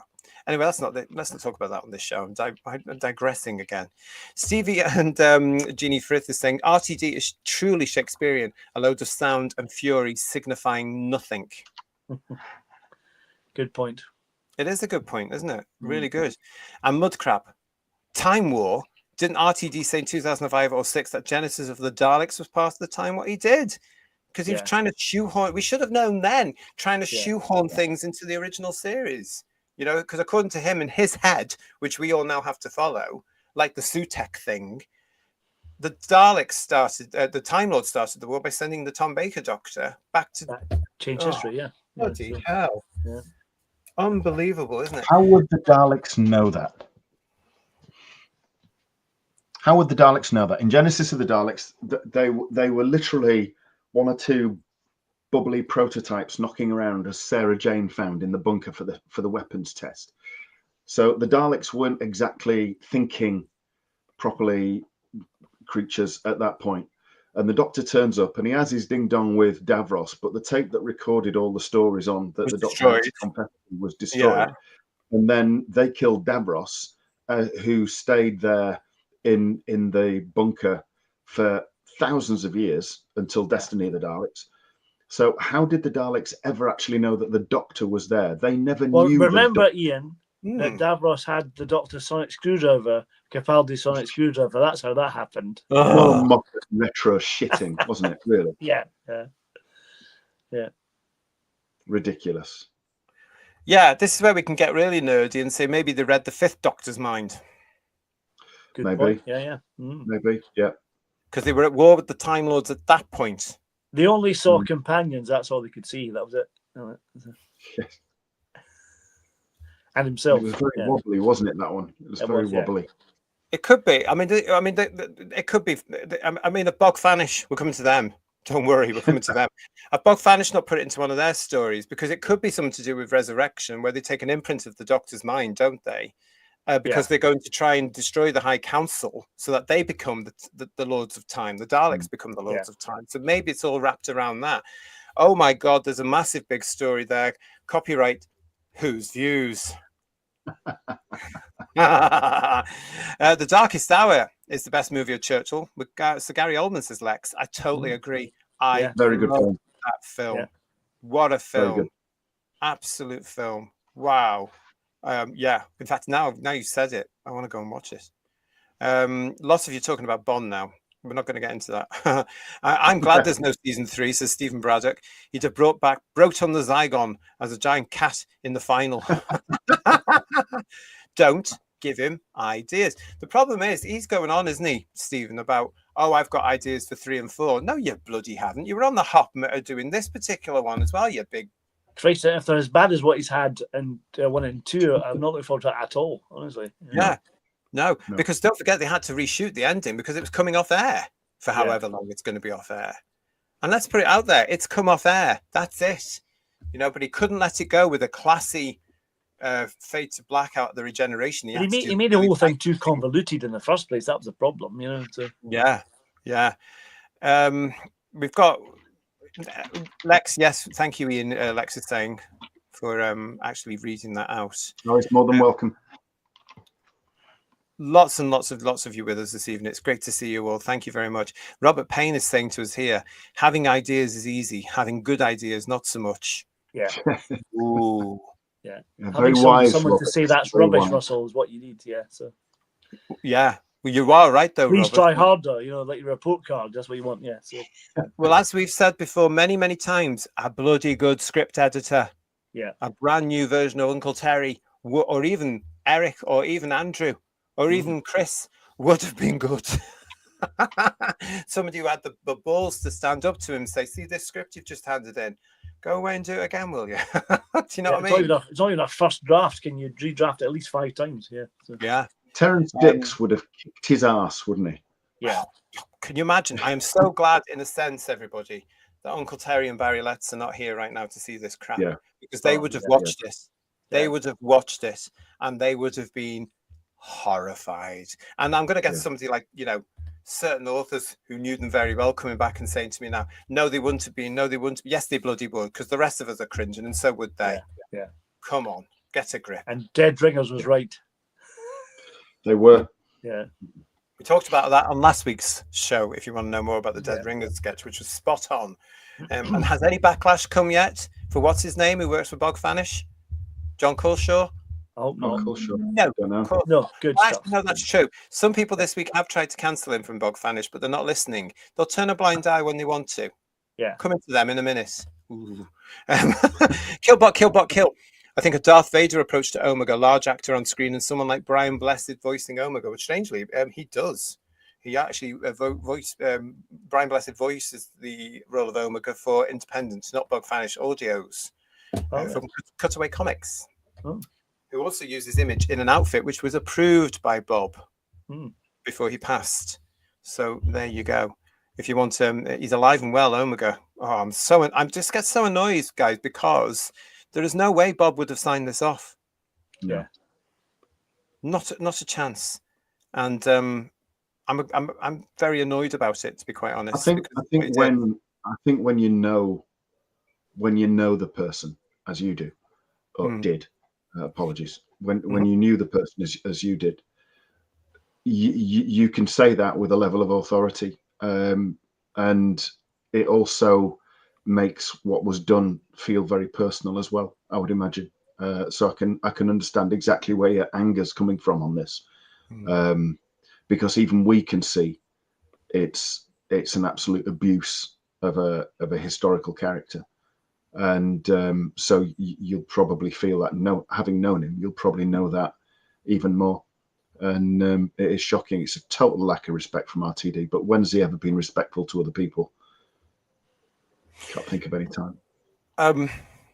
I can't either, because he tends to obviously allegedly walk over people. Hugh Janus, hello, my mate. Nice to see you. Thank you for your super chat here. Omega should have returned as a vast being on the scale of Galacticus. And when that round door opened, he'd have used it. I'm not saying that. I do agree, my friend, that Omega should have returned as a massive, massive, massive big character, a huge character, as Bob had planned to do before he passed on. It was that close to getting that. It was about to go into production with his K9 movie, which starred Omega as the main villain. And I was lucky enough, Who viewers, I saw the script and I saw how big Omega was. He was massive and he was serious and he was a proper fleshed out character. And him and Paul Tams had worked on this thing. And to see it go from that to a few years after Bob's passing to a lump of dust on a CGI, no. Hang your head in shame for many things, RTD, but that's especially because Bob would have said no to you. You know it. You make me ill sometimes, you do, with all your nonsense. Oh, it really does. I've got to get back into the chat, see what's there so I can calm down a bit. Another super chat from Mark Greaves. Thank you, Mark. Were the Daleks and Time Lords always at war in Proper Who, or was it more like an intergalactic Cold War? I'm still rewatching the Pertwee years. Well, Mark, no, they weren't actually at all. There was no war between them in the original Who, was there, guys? Not really. I mean, there was the Daleks hardly ever mentioned the Time Lords until sort of later on in 80s Who, did they, to be honest? It became quite a thing with Eric Saywood, didn't it? But I mean, there was the Time Lords interfered as they did in Genesis of the Daleks, trying to either prevent their creation or make them less aggressive. The only other time the Time Lords even dipped their finger or a toe in anything related to the Daleks was when they accepted the Doctor's distress signal and guided him to Spiridon at the end of Frontier in Space when he asked the Time Lords to send him after the Daleks. That was it. But the Daleks weren't that. I didn't seem to be aware of the Time Lords, or did they, in that respect, in the way they were later? They knew the Doctor was, and he was the greatest enemy, but they weren't kind of going about the Time Lords every other week, were they? Let's be honest. Graham's reminding us on this particular point that in Proper Who, the Time Lords had a strict policy of non-intervention, which is why they used the Doctor, and he didn't like it. This is one of the things the new fans might not understand because they've never really understood the Time Lords because they've never been there because he got rid of Gallifrey, so they won't understand. I'm dreading, I dread to think what they would have done had he not got rid of Gallifrey, because they would have all been corrupt and based on our governments and all this sort of stuff. I don't know that sort of happened with Bob Holmes, but it was tongue in cheek because it was. They kind of did that in the End of Time, didn't they? When they brought Timothy Dalton in, that the Time Lords were really nasty pieces of work, weren't they? They were kind of they weren't as nice as they were painted. You know what I mean? So I'm not sure I like all that, but there we go. No, me neither. No. Yeah, and Sliver Wolf is saying, I think you need ideas from many different people when writing Doctor Who now, and people checking whether they are good or bad, and writers able to take criticism so it helps make the product better.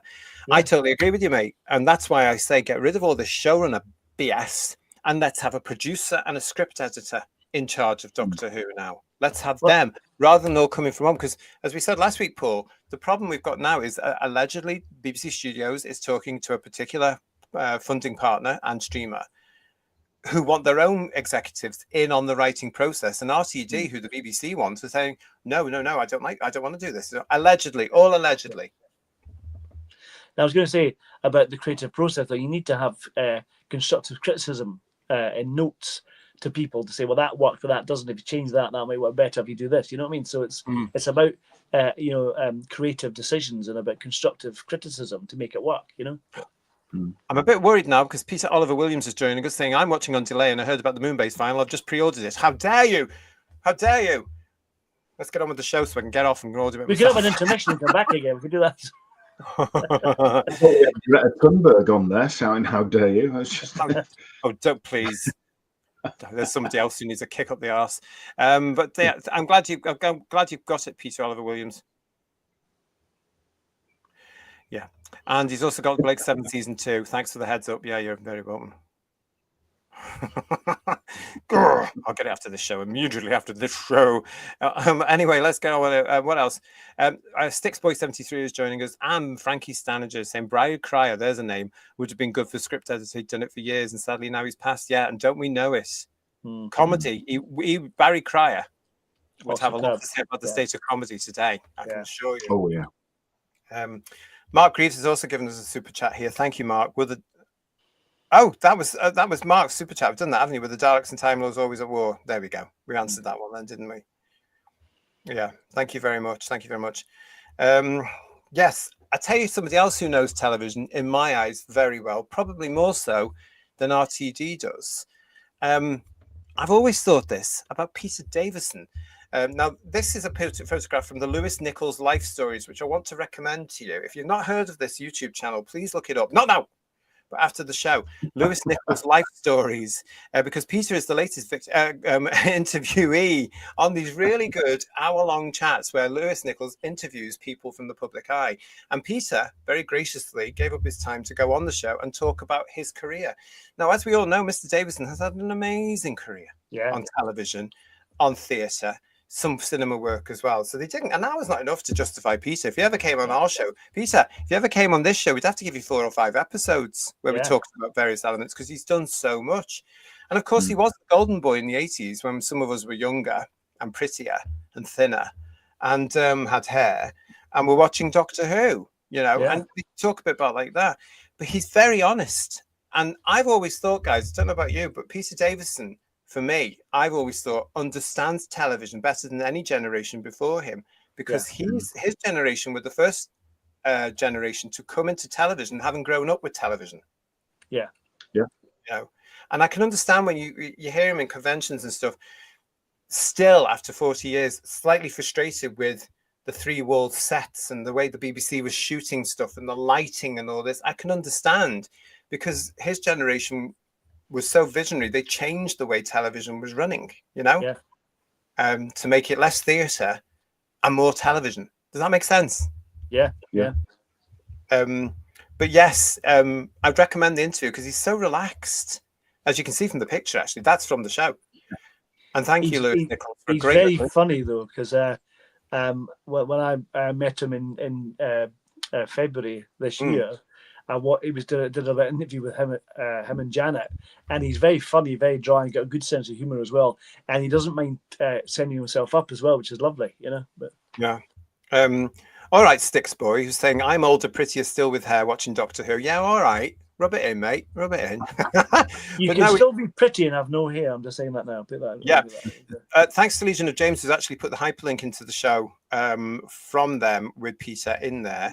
But yeah, it's go and watch it after this. It's a great show and it's really good. It's only just over an hour. It's a nice show. Peter's so relaxed, and he talks about his career. He talks about the Tomorrow People. He talks about All Creatures, of course, Doctor Who, At Home with the Braithwaites, which is one I'd forgotten, and it went for years.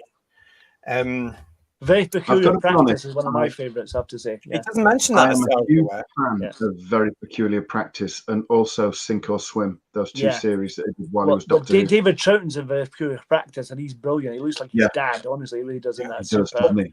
You'll never believe for Very Peculiar Practice and At Home with the Braithwaites, I didn't see, because I think they were tied into the time where I was out in clubs and stuff, out at the pubs and stuff, and working evenings at pubs. So I don't remember seeing them, like a Miss Campion. He does mention Holding the Fort and Sink or Swim.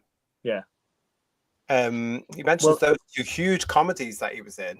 Very Peculiar Practice has got Graham Crowden in it, David Troughton, Barbara Flynn, amazing actors, and it's superb cast, absolutely brilliant. I recommend, if you've not seen it, get it on DVD or Bluray if you can. I have to go look at it. He also mentioned comedy. It really is. Yeah. It's fantastic. There's a few. I mean, obviously, because he's had such a career, they can't go through. And as I say, if he ever came on here, we'd have to do lots of episodes, 5 at least, to look at the. And he's brilliant in it as well. Very Pure Practice. He's the sanest character in it, which is brilliant. Really good. Yeah. But what's interesting is when he comes to talk about Doctor Who, it inevitably also brings up regeneration. It brings up special effects. It brings up the way that television works today. And Peter is very good at being honest. And that's why a certain amount of, a minority, the usual, don't like him because he won't bend the knee, as far as we're aware. And he just keeps himself to himself, which is probably the best way to do it. But he does come along and say the series today relies too much on special effects rather than story. Yeah, no, he's right. Yeah, and we've been saying that for ages now, haven't we? And he also mentions the superhero films, the same thing. He was watching one superhero film and it went from one big special effect battle scene to another special effects scene. and no story. Well, that's the thing. It becomes a bit like a video game, doesn't it? It's like it's all CGI fighting, unrealistic fighting. People get their heads kicked in and they're fine. It's worse than the A-Team, some of it. You know what I mean? Well, yeah. Not the A-Team. That was high drama compared to what we've been served. Yeah, exactly. Yeah. Yeah, I mean, it's interesting to see because he does mention RTD and Moffat, but he's always going to be professional, Peter, isn't it? Yeah. But you know, he also mentions about how he came back, of course, for Whittaker's last one and all this sort of stuff. It's a nice interview, and it's the sort of interview I would like to do with Peter, where we don't talk about Doctor Who at all because we all know. Yeah. You know, the only things I would talk to him about is, you know, other stuff. I'd like to know more about that. I think that'd be more interesting for Doctor Who fans. I loved him when he did come back for Doctor Who as well. When he came up for Time Crash, that was brilliant. He mentions that. Yeah, he mentions that very quickly. Yeah. And they talk about companions and how Rose became interesting because we were seeing the Doctor through her eyes. Yeah. And then he mentions his own companions and how they killed one off. And all. It's a nice interview, but it's Peter showing, in my eyes, how he understands his industry. And if Peter's ever watching this, we know you're funny and we know you do good scripts. I think you should really get into production and start putting some proper telly out there, because you know what's good telly and how television works and how it needs to work now and what it shouldn't be doing, in my eyes. I think you're brilliant. I always have done. Just a thought. It's really sad though, isn't it? And very telling that you never got to do that sequel to the Five-ish Doctors, wasn't it? That was such a shame. Yeah. I love the fact he walked away from that though, because they wanted too much of the tick boxing elements. Oh, you can't do this, you can't do that. And Peter is comedic. Yeah.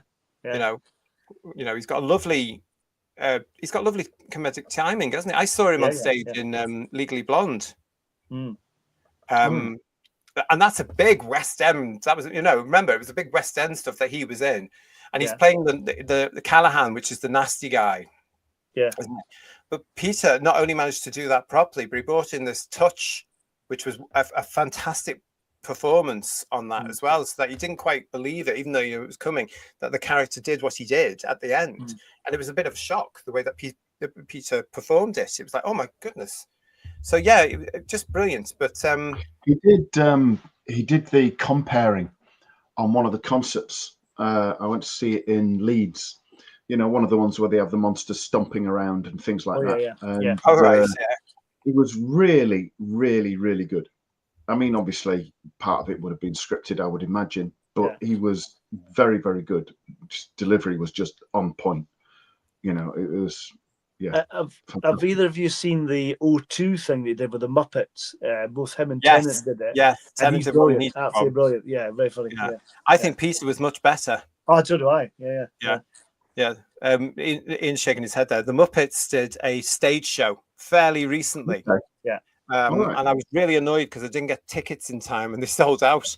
And it was basically the Muppet Show on stage. Yeah. And one of it was Pigs in Space, if you remember that. Right. So, and the Doctor turns up in it. Yeah. The Doctor turns up. This is when Doctor Who was big in Britain, of course, and popular, and all the kids would have known the Doctor. And Peter was one of the doctors. Tennant did it. We won't talk about him, but Peter did it, and he did it brilliant. He was straight back into character like this. Yeah. You can see it obviously here on this platform. You can see it. Peter's Tomorrow People episode has to be seen to be believed, says Graham. That curly wig he's wearing, isn't it? That blonde curly wig. Yeah. So. Was that a wig? Yeah, I believe so, yeah. And a little silver trousers. Still has the costume up there. And William Orlock is saying to us, also brilliant and hilarious cameo in Hitchhiker's Guide to the Galaxy. May I urge you, sir, to consider my liver? Yeah.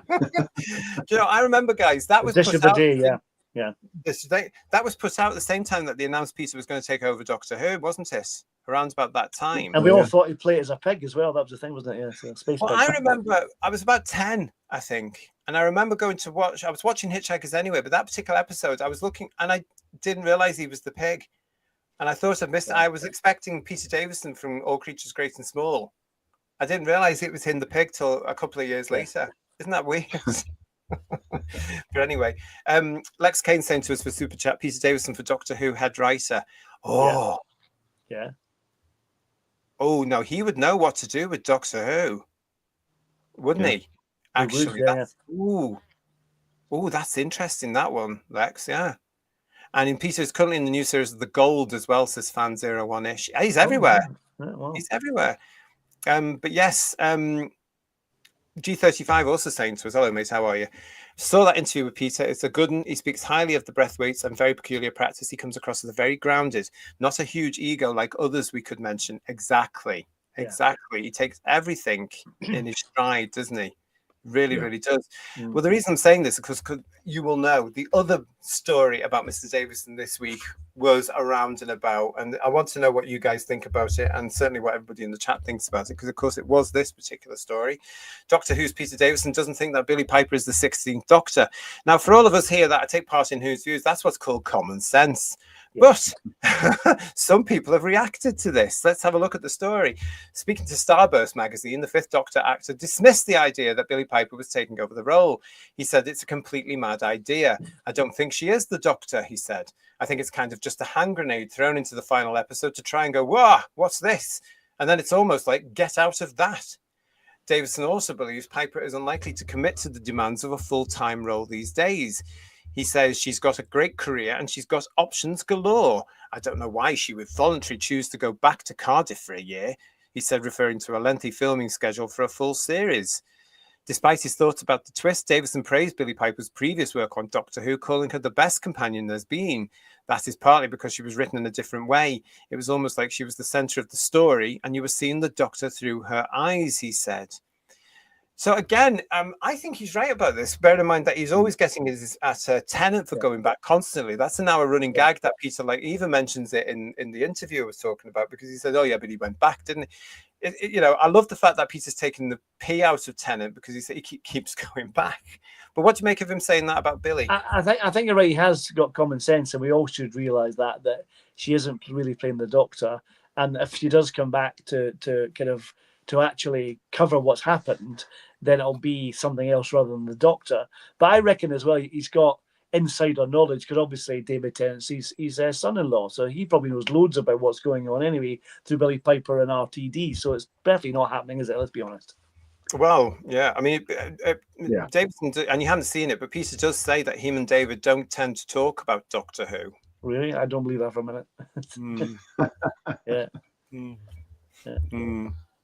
What do you reckon, Ian? I think he's quite switched on. I share his view, but then again, I don't think Gatwa was the 15th Doctor, or that silly Bint was the 14th either. Oh no, Tennant was the 14th, or that she was the 13th. I don't buy any of them. They just weren't convincing. So I've written them all off, to be fair. But I do think he'd be a very, very good producer. Yeah, very good. I do. I really do. And I think I think. And away from Wales. Wales has had its shot. Away from Wales. I'd agree with that. I don't understand why it has to be staying. I mean, the show is currently out of production. It's gone. It's finished. BBC Studios, take it anywhere you like to. If you have to take it back to London, take it back to London, because it's easier. It doesn't have to be now. If Trance is gone, if Gardner's gone, if RTD's gone, if you can do that, if you can reboot it and start afresh, you can go anywhere with it. But I would say probably take it home. Take it home. I know there's plenty, but you can still use the TV Centre, because there's still Studio One in there. You can book it out. Yeah. I'd say take it home, because let's face it, the majority of the actors, production cast, that team and everything, they're still in London. Yeah. This is the problem with the independent stuff, Paul, isn't it? Because they're all over the shop now, but it doesn't have to be in Cardiff anymore. And the assumption that it's going to stay there, I think you're right, Ian. I was thinking about that myself this week, thinking there's an awful lot of assumption it's going to stay in Cardiff. It doesn't have to. No. It's out of production. It was very much, RTD was doing it and he's Welsh, but, where's Moffat from Scotland? So they didn't move it to bleeding Glasgow, did they? And there's just this idea. I think in 2003, it was kind of like a sop to BBC Wales, really, that they would do it there, and it was more convenient because RTD lived there. But those links have long been gone, really. There's no logical reason for keeping it there at all. There's just as much reason for doing it at the studios in Manchester. Manchester, they could do it there. Like you said, I didn't know there was still TV TC1. They'd have to kick it this morning to get in there, probably, but yeah. That's easy done, though, Paul. Yes. No loss.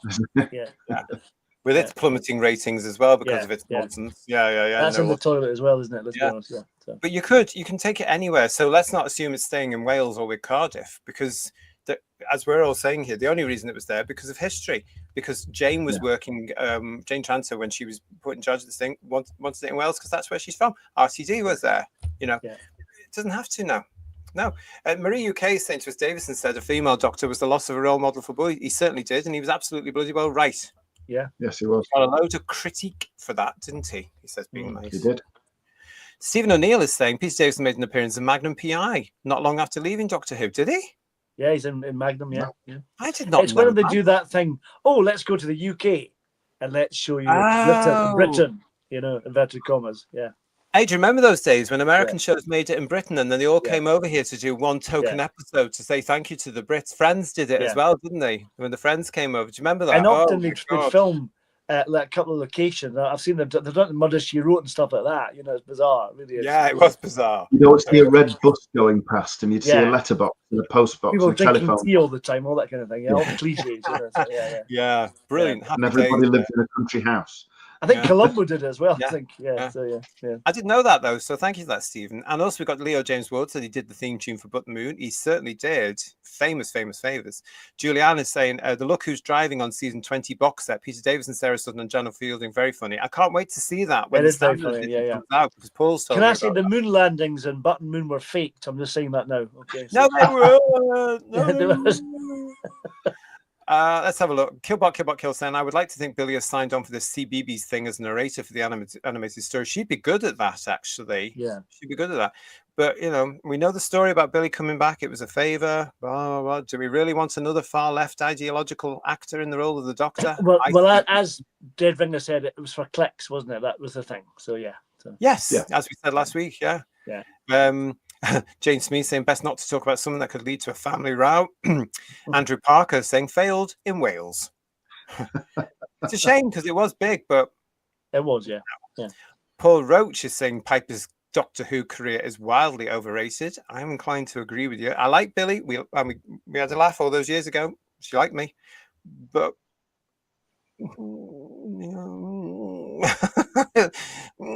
she keeps coming back. Whatever. What else we got? Frankie Staniger saying move it to Glasgow or Ireland. Even USA networks use Ireland for tax reasons. Lex Kane is saying to it with no bias at all, bring it to Liverpool or Cumbria or take it back to where it was first made in London. Billy Piper is the value 01-ish. Superlev wasn't the 13th based in Sheffield. Right? It was, yeah. Okay. Why? And also we've got Frankie Staniger also saying to us, move it to Pinewood or Elstree. Yes, if it was going down south, you could do that. You could do. Elstree, of course, is the BBC. It's owned by BBC Studios. So very easily done, isn't it? Yeah. And Jem Goodrick is saying to us, you think they're going to abandon Badwell Studios and all the sets, including the TARDIS interior and unit headquarters? Do we think they've been demolished now, haven't they? All of them. It doesn't belong to the BBC anyway, so they're not writing off any loss. They're bad wolves. Yeah. As far as we're concerned, Jem, and as far as we've heard, the only set that exists now is the TARDIS console room, as we know it as fans. That's it. And a new production company may not want it. I mean, they could, you know, would Bad Wolf let it go if a new production company came over, or would they just do the dirty? They just need 2 flats. That's all they need, you know.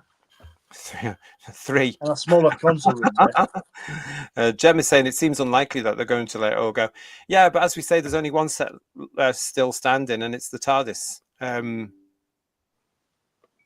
There you go. All hands on deck saying to us, new filming location at Quarry and Surrey like the old days. They've done it a couple of times in New Who, haven't they? Yeah. Hello to Moon Pawu with Meep Meep. Nice to see you. How are you? And what's this from Frankie? ITV are leaving Television Centre soon, moving most content to ITN. Are they? Ooh, really? They'll be turned into flats next. That'll be the next step, won't it? Yeah. So. Ooh, are they really moving into that? Ooh, I'm sorry, I'm such a snob. Moving into that building. Ooh, are they really? Very, very new. But there we go. So yeah. Jason is saying to us, Manchester would be perfect for Doctor Who, plus some fab quarries nearby. The incredible Lee quarry has been used for lots of TV, including the Peaky Blinders, a very Doctor Who 70s style quarry, and no more CGI. Well, as I say, the world is open to anything right now, isn't it? Yeah. Atherstone 55, hello to you. I'm late to the show due to work. Well, I hope your work went well. Great show as always. It's nice to feel I'm not alone and we'll watch the full show tomorrow. No, you're not alone. You're not alone. That's the brilliant thing about Who's Views and everybody coming to join us. It's really nice to see you. All views welcome, of course. And we don't just talk about this sort of stuff, as you know, if you're a regular. We talk about all the original series and some of the other stuff. Lots of other things coming for you as well. If you're new to the channel, please subscribe. If you've already subscribed, please make sure you are still subscribed. I know that Legion of James guys had to again subscribe twice today because he'd been unsubscribed, but come and join us. What's this from Woodhouse 122? Failed in Wales was not the 9 o'clock news song, if I can remember. Was it? I think you're right. Yeah, it was. And then they list all the things they failed in the song, don't they? I think that's right. Yeah. British Steel as well, and things like that were all in there. This and British Steel failed in Wales, sung like a Welsh choir. Yes, that's right. Yeah. Very funny. Haven't you Again, got good watch memories? them on the Tube of You as well. They're really good. Yeah. Aren't you? You two got, mind you, a little bit older than me, so good memories there. I just remember laughing and laughing. I remember the trucking song with the hedgehogs on the side. Yeah. Which is very cruel even then. My favourite is Gerald the Gorilla, with Rowan Atkinson dressed as a gorilla. It's like a David Attenborough type thing, and they've got a gorilla in their house, and it's very articulate. It's very funny. Yeah. So. When I caught Gerald in 67. Yeah, exactly. Yeah.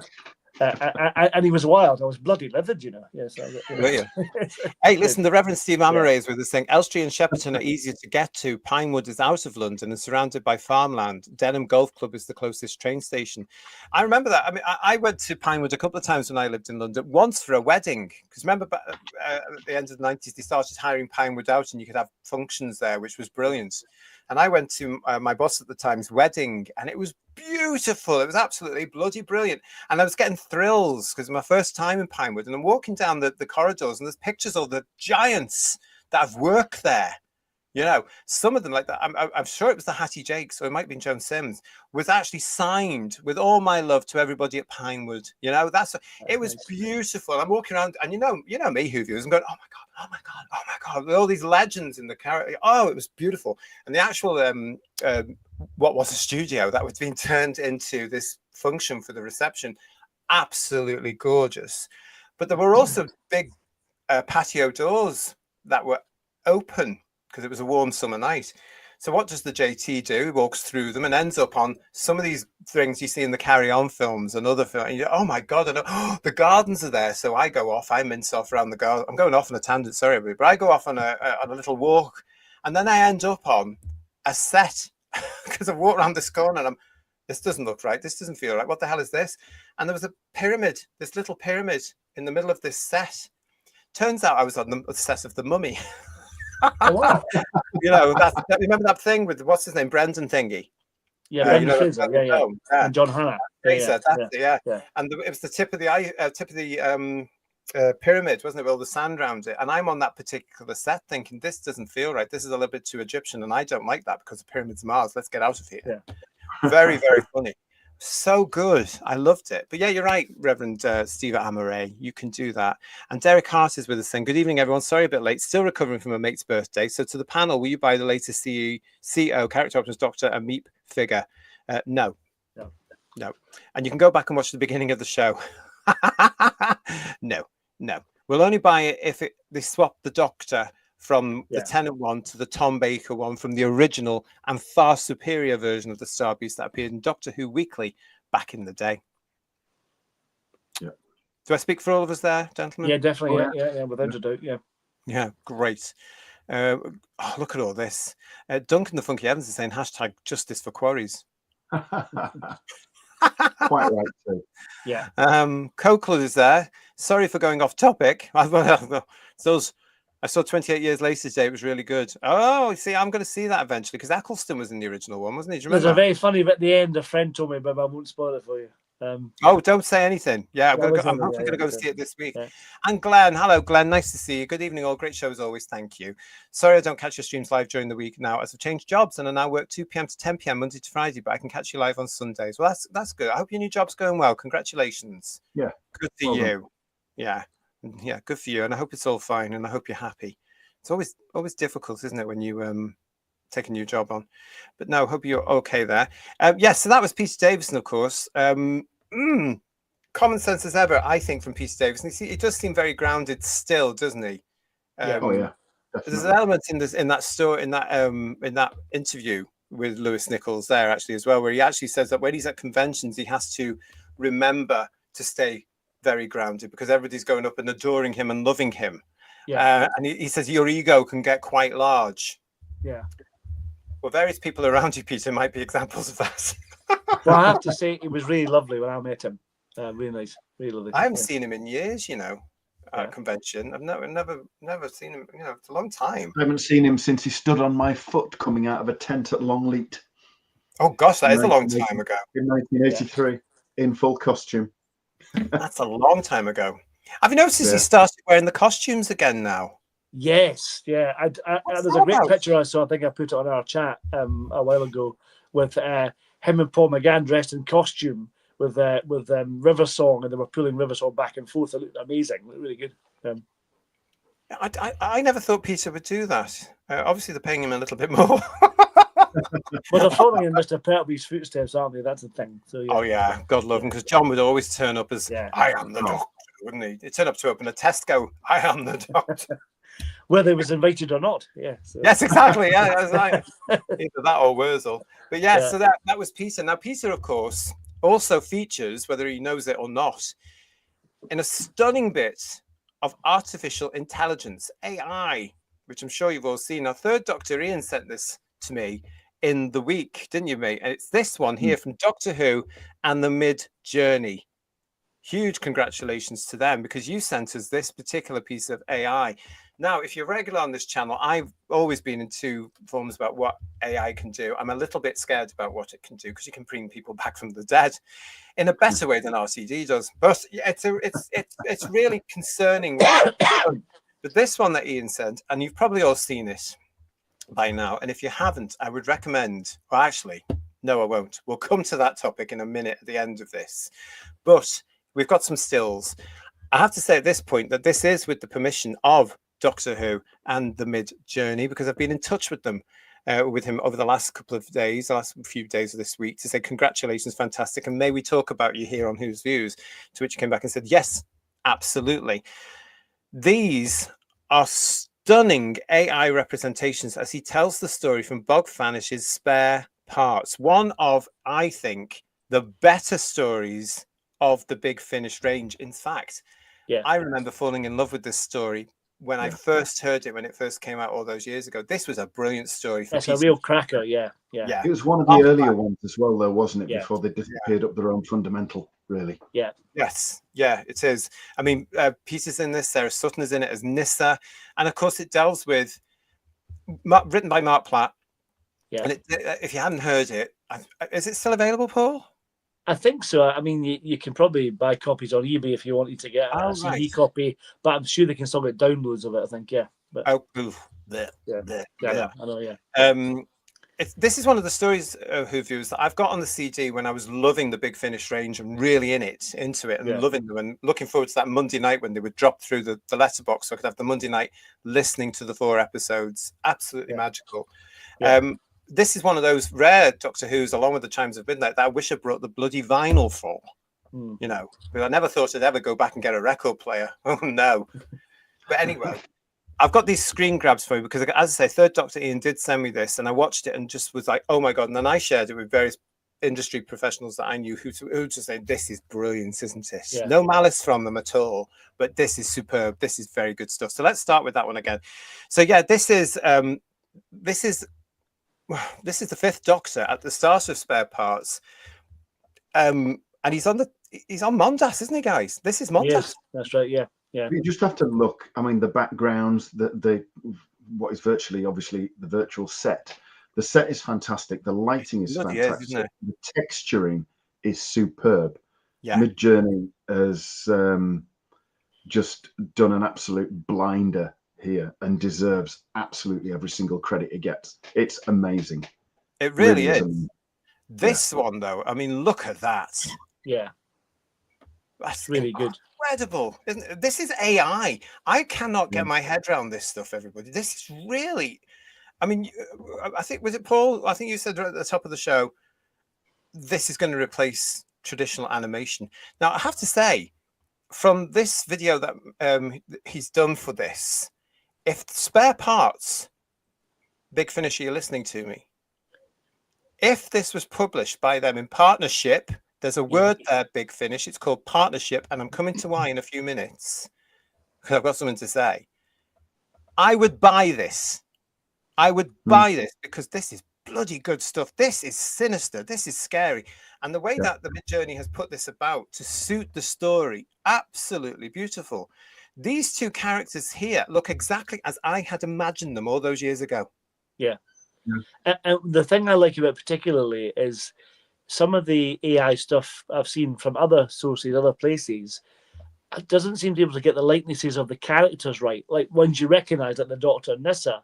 But the mouth movement and this, and the facial expression is almost naturalistic. It's incredible. It really is, so that's what I like about it, And the fact is as well, he's proven the point that it's getting there, isn't it? Because my biggest problem, I think last year when we spoke about this, when we looked at others, was I was very impressed with it at the time, but it wasn't quite insane. This is getting... It's slightly creepy, the earlier stuff. It doesn't quite work. It's a bit unnerving in places, I think. But the advances you can see through a year, this frightens me. This shows that this stuff is changing minute by minute. This is bizarre.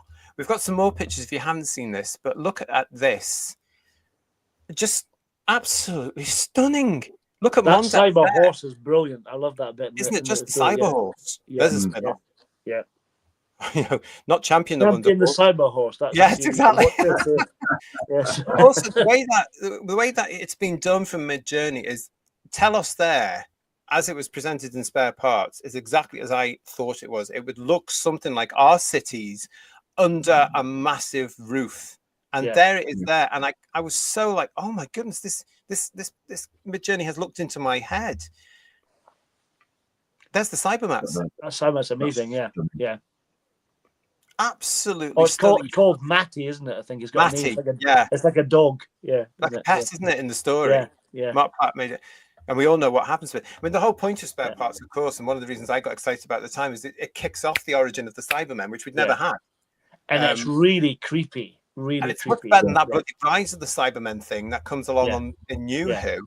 You know what I mean? Which was just tinny nonsense. This is good, proper science fiction drama with a doctor that Peter's playing the doctor properly there, who knows what's coming and has gone there deliberately. I always found that it's really disturbing as well. The story, isn't it? It's right. There's really unnerving bits. It's proper body horror, isn't it? It's... I mean, Darren Nesbitt's character, I forgot the character's name. He salvages spare parts and he gets limbs from people and all that kind of stuff. He's like almost like a body snatcher. Yeah. Remember, they dig people up from the graves, don't they? There is that is caught in this video from Midjourney as well. By the way, it's horrific. But I always thought it was very interesting for Peter's doctor, who was always quite a nice guy. In fact, part of the regeneration is because he becomes a little bit too nice, isn't it? Yeah. Colin's doctor nails that bit there, becoming a feat. AI is not artificial intelligence. It is taking vast information to recreate, reproduce, plagiarize original creativity, says Chris Lawley. That's the other side of stuff that I've got a problem with, Chris. I have to admit, I am worried about that. Absolutely. But I mean, with this one, with Spare Parts, it was just audio. So everything that's been put there that Midjourney's done is original.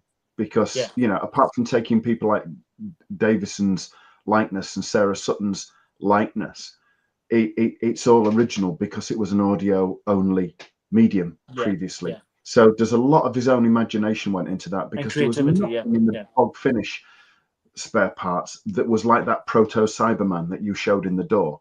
That is pure original stuff, and it is incredible. So, I don't think AI should be used to plagiarize. Credit should be given and royalties should be given if necessary. Oh, totally. But it shouldn't be stifled either. Otherwise, we would never have gone on to colour film or colour TV because it was a technological advancement. You mustn't get in the way of it. You've just got to use it right and with respect. Proper business sense. I mean, that's where the word partnership comes in as well. I will be coming to that in a second because a lot of you are preempting what I'm going to be telling you in a minute.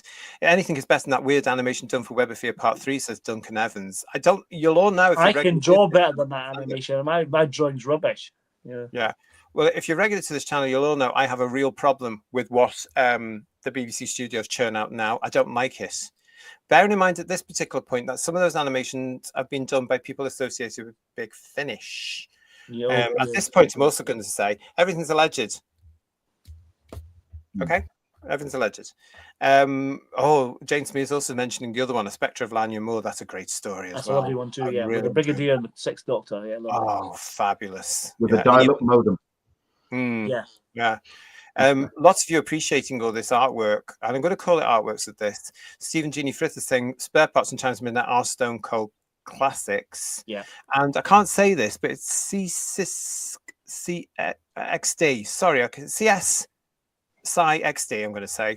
It's a bit goofy. Sometimes goofy is good. But yes, Jason Parker saying to us, now we hear a lot about Doctor Who being the scariest episode ever, but this was genuinely scared the life out of me. The atmosphere, the rotten corpse, early Cybermen, it was really creepy. The cyber horse. I totally agree with Jason. I'm going to have to listen to it again tonight. That's superb. Yeah. Well, it did inspire me. This little clip that he's done did inspire me to go back and listen to it, and it's still bloody good. It's a good story. It's produced well, and as I was saying there, the fact it's the Fifth Doctor gets to me. This is the Fifth Doctor, and he deliberately goes to Mondas before the Cybermen, or at the point. That's more the Seventh. Yeah.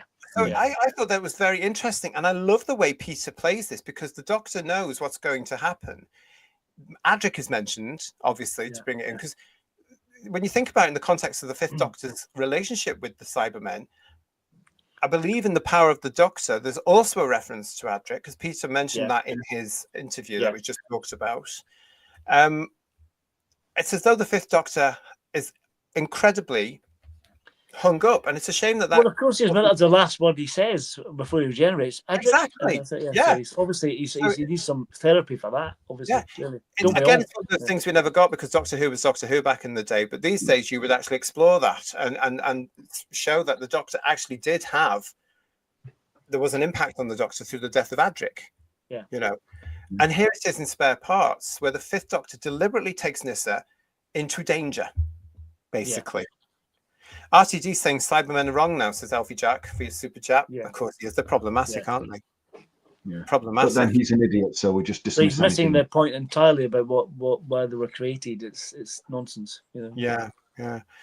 Lots of you are remembering that you do enjoy this particular story.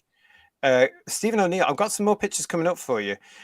Stephen O'Neill is saying, do you think AI could be used for lost Doctor Who episodes? Now, if you got somebody like Mid-Journey, yes, because look at this. Yeah, that is wonderful. This is bloody good. Look at that. I also used the Cyberman image on our thumbnail, so thank you again to Mid-Journey for that. But that is what I call. This is off the scale. Isn't it just, Ian? You've got to credit it where it's worth and where it's. You realise this is going to be a new range to collect, don't you? So, But just look at that thing on the right. That there is some of the best created from scratch Doctor Who art that I have ever seen. That and Daryl Joyce. Boom. That is it for me. Exactly. Probably Ian was saying the same thing in the chat. This is how you do it. Things like Daryl and Mid-Journey are doing here. But I mean, that is the imagination there. And I love the way that Mid-Journey has done this because, yes, you've got the Cybermen correct on the left. It looks stunning. It looks real. It looks beautiful. It's incredible. But that thing on the right, which becomes more or less the council of the Cybermen, doesn't it, in the spare parts? Yeah. This is all of them talking. Not only is it proper Doctor Who and proper science fiction and horror, but it's how we all sort of imagine it in a sense. It's giving you that visual reference to be able to say, oh, my God. It is just genius. It's so clever. Absolutely. If you saw that style Cyberman walking towards you, it would scare the shit out of you. I don't care Yes, what anybody says. Even in 2025, and you consider that design was 1966. If you Yes. saw that in 2025 stalking towards you down a dark street, you would brick it. And I don't care what anybody says, you would. It's superb. Mark Milford for a super chat. Hiya, Mark. How are you? It's saying to us, JT, Ian, Paul, start on your scripts and storyboards. You'd make Doctor Who in 3 years and it would be better modern Who. Well, the problem with me is I wouldn't make it modern Who. Yeah. I'd make it proper Who, the Who I know, and I'd bring in the audiences. But there you go. Yeah. But we're never going to get the chance. But we've all got, as fans, we've all got our ideas of how we do Doctor Who, including Doctor Who fans that I know that are in the industry and would love a chance at Doctor Who. And they're never going to get it because, well, reasons that we all know. Yeah. Reverend Steve Amore is saying to us, this AI segment looks so good. Is he doing a whole story? Now, that unfortunately brings me on to this, because this is such a shame. Over the weekend, they have actually tweeted, and this is it from Midjourney. This is what Midjourney put out on the Twitter. Hi, Doctor Who and the Midjourney. We've received a copyright removal request for your video. Based on applicable copyright law, we've removed the video from YouTube. Doctor Who AI tribute to spare parts, a 5-minute adaptation. Oh, no. You have received a copyright strike, which is a real shame. So therefore, it has been removed. This is from Midjourney, who put again onto their Twitter. Let's talk the numbers. Spare parts before Big Finish killed it. Got 10K views in 3 days with 240 comments, a 96% like ratio. Great. I estimate it took around 100 hours to make, spread over 2.5 months. It costs £180, of which my 27 patron subs contributed around £120. That is so short sighted. A Big Finish to do that. That is crazy. This 10,000 views. They're probably doing it because they're damn well jealous. Yeah. I would have thought. This is why I say, or they're planning their own thing. But this is the problem, Paul, isn't it? Yeah. If that's the case, which I also thought about, this is I'm going to use the P word. Partnership. Yeah. You got a genius person there that is making your stories look superb and has, he says there, 10,000 views in 3 days with 240 comments and a 96% like ratio on this platform. That is superb.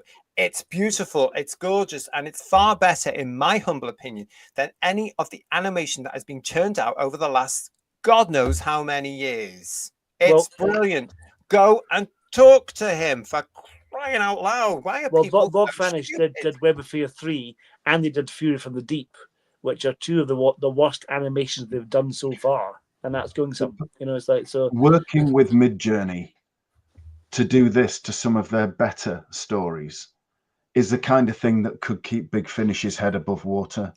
Yeah. Allegedly, that could keep them going as a going concern. Allegedly, if that's their attitude, they deserve to be gone, bankrupt. But do you know what really annoys me? Because again, hypocrites.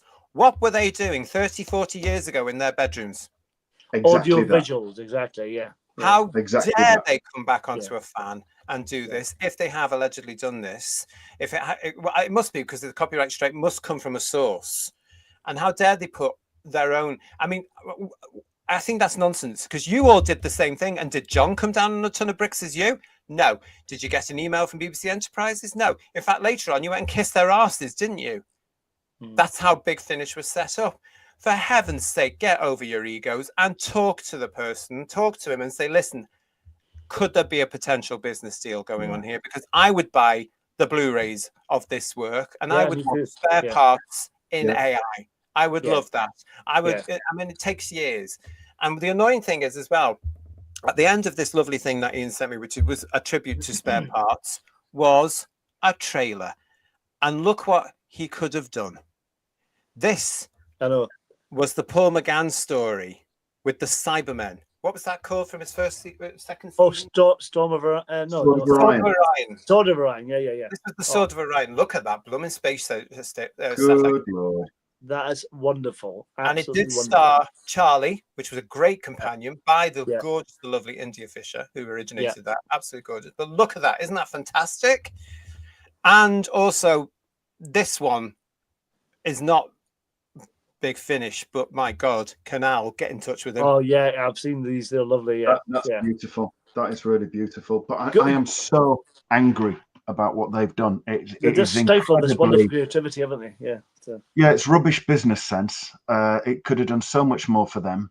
And I just, you know, Going back to the Paul McGann one, though, that would be the series we should have had. You know what I mean? Yeah.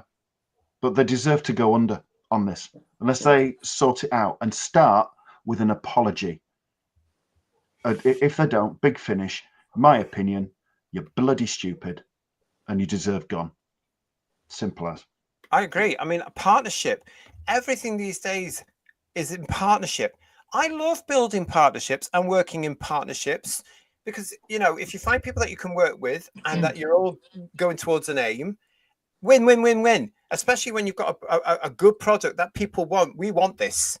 This could give a new lease of life to their archive of audio stuff. It really could, and it's really short. Well, it really would. Yeah. Really and I know they'll take years. I know they can take years because Midjourney's saying that it takes a long time. And that's fine.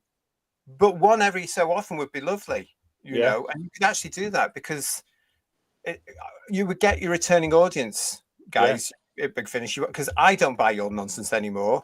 But the original ones, if Spare Parts was re-released again, you could put it out on vinyl tomorrow. I'd buy it again now because of that artificial intelligence animation I've watched. It re-energized my interest and my passion for that story because your stuff is sitting on these shelves over here collecting dust, quite frankly, because I'm not interested in what you do anymore. But you do this with him, The Chimes of Midnight with him, some of the others like Spectre of Lanyon Moore. I would watch them. How many of you in the chat would be nice as well. The first McGann one would be great.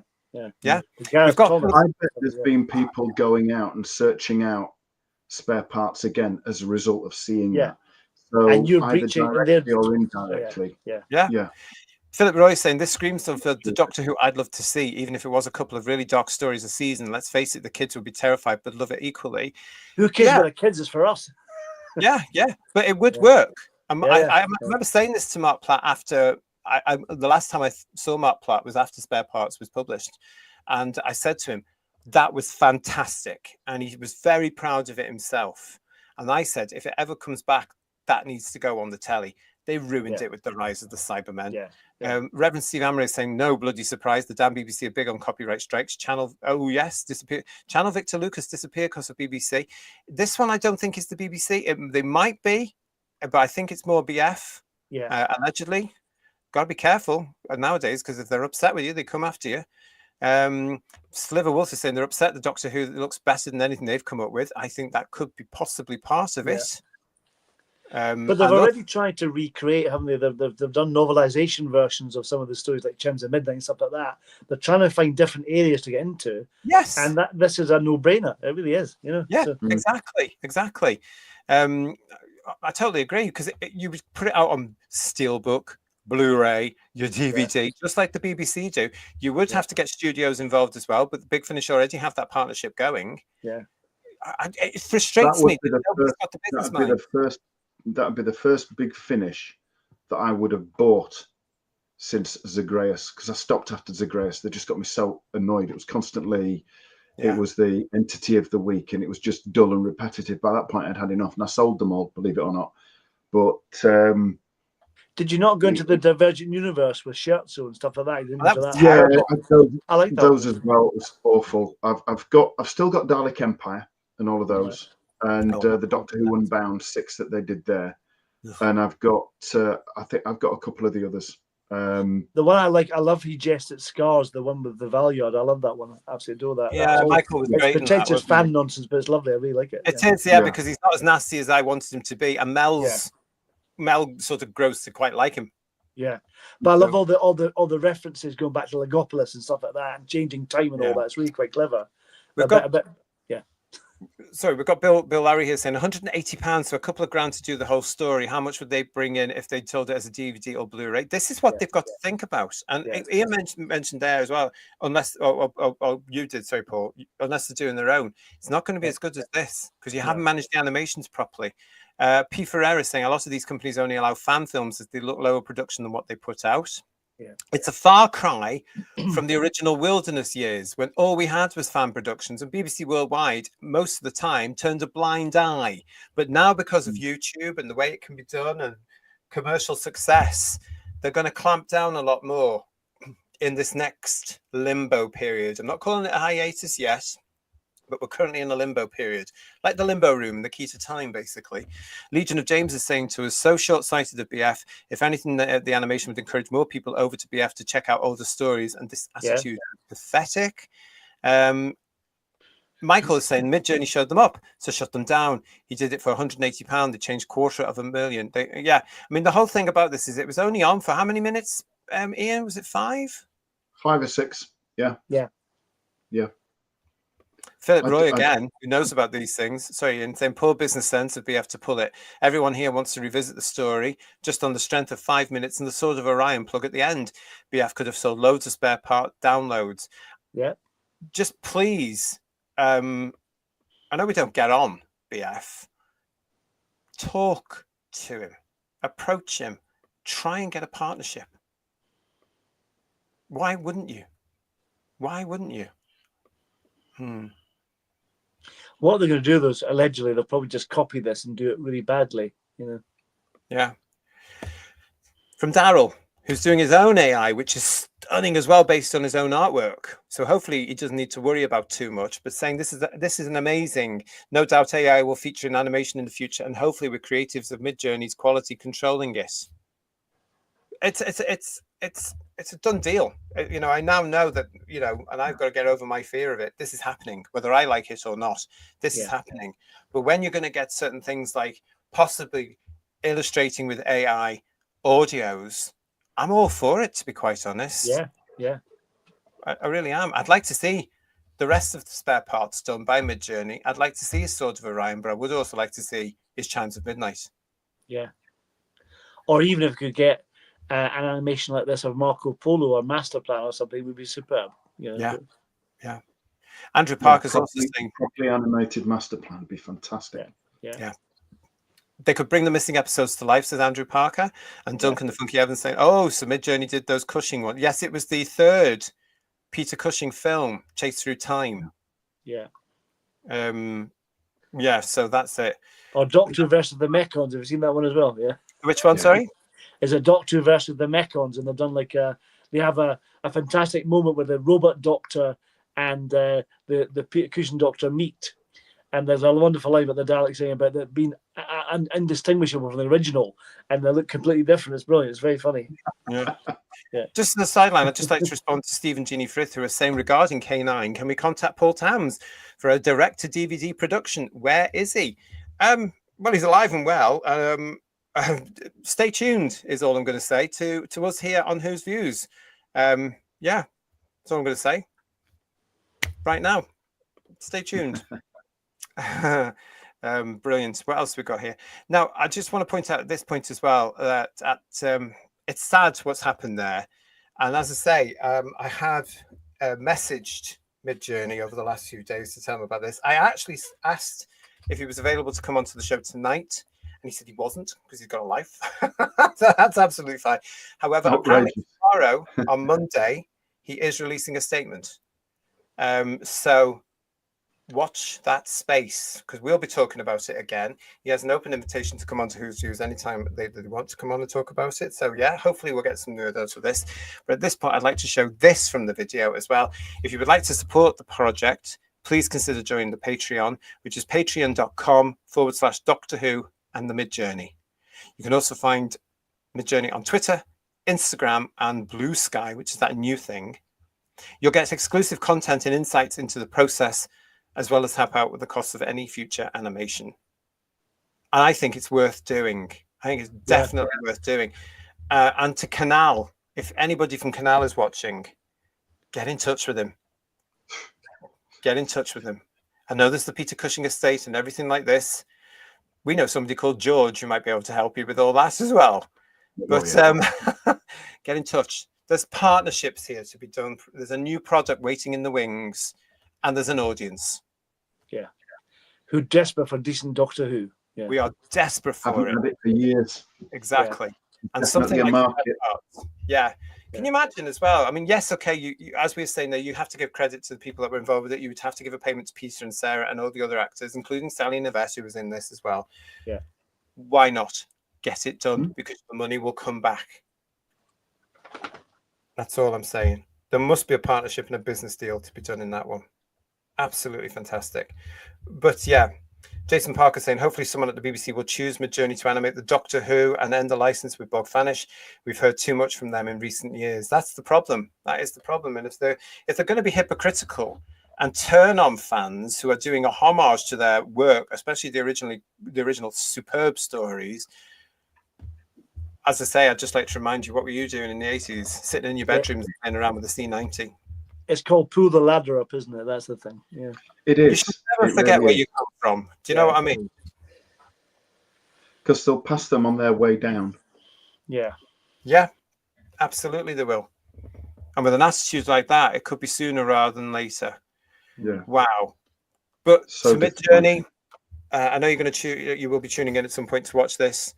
We love it and congratulations. And it's fantastic. Thank you for doing it as well. Thank you for doing it and letting us see something that's of the quality that we haven't had on TV for a long time. It was just superb. And in a nutshell, it's a very posh cartoon. It's absolutely stunning. And Paul, I'm just going to annoy you a little bit more by showing you that again. That's superb. It really is. And the lightness of Paul McGann's amazing. It's really good. Yeah. It really is. Thanks for joining us, everybody. This week as well here on Who's Views, don't forget that on Friday, we are returning to proper Doctor Who once more, back to the John Pertwee era to complete our Worlds Below season. Yes, it's the Sea Devils, everybody, live on the channel, 8 o'clock this Friday. I'm giving you plenty of warning. Go and watch the wonderful episodes that are coming up as we look back at Pertwee and Delgado and Manning and Nick and the Sea Devil. Hooray! Can't wait. Can't wait for that, everybody. We had such a good time with Battlefield, didn't we really? So let's go and do that one. And that will finish our World Below season that we did last year. Oh, well, what a great show, everybody. Thank you very much. Really good to see you. Arjan is saying to us here in the chat, others have made animations of entire BF stories, including the Genocide Machine. You know, I quite like that one as well. Wasn't Bruce, what's his name in that one? The guy from Butterflies. Yeah. Great voice. Yeah. They omitted the soundtracks so that it wouldn't be taken down. You had to queue up your copy. Oh, I see. You had to queue up your copy of the BF audio too. Oh, that's a shame. That was lovely, that episode, because they had that fantastic Dalek heartbeat thing that goes on, the fantastic sound effect, the control room. Really amazing. Yeah. Well, you can't have the Daleks without that, really, in their own territory. That heartbeat's fantastic. Yeah, you've got to have that now. Yeah. Isn't that wonderful? A sound effect that's so over 60 years old now and still used to signify the Daleks. Absolutely stunning. So thank you, everybody, for your support in the chat for that one as well. Silver was saying they could pay them a good amount to do the voices and still produce Doctor Who of that quality for 100 million. Disney must be kicking themselves looking at that. I don't think Disney cares. Let's face the fact. We all knew last year Disney were going. It's not news. No. Let's get over it. What we need to do now Disney would have got an awful lot more of value out of it if they'd given Midjourney 100 million. Can you imagine? No, I don't want to. Depressing. I know it is depressing when you get that sort of quality. A little 5-minute thing. It is. And when you go and look at the, you can't look at it now, but there was the trailer, as I say, at the end, which included the Cushing and the McGann thing, and you saw one of the Cybermen in the Sword of Orion. Absolutely stunning. I might have screen shot it. If I did, we'll show it again at some point. But yeah, listen, Third Doctor Ian, Paul, thank you so much for that great show. Some great topics tonight as well. Really enjoyed that. to Mid Journey. Looking forward to seeing what you're going to be saying tomorrow with your press release on Monday. We could be coming back to talk about that on other headlines as well. So keep in tune. Make sure you're subscribed. You are welcome, Mid Journey, to come and talk to us. I know all our Who viewers would want to speak to you as well. You know where we are. To Third Doctor Ian, to Paul, thank you so much for a great show. Really enjoyed that. Thank you. Enjoyed it very much. So yeah, thank you. Yeah, and thank you to everybody that has joined us tonight in the chat as well. Great chats coming up through that. It was really quick tonight. You're all brilliant, the lot of you. Please make sure that you are subscribed. If you're new to the channel, please subscribe. We'll be back this week with more from us here at Who's Views. Until we see you again, take care of yourselves. Ta-ra, everybody. Thank you. Bye-bye. Good night, everyone. Bye-bye. Bye.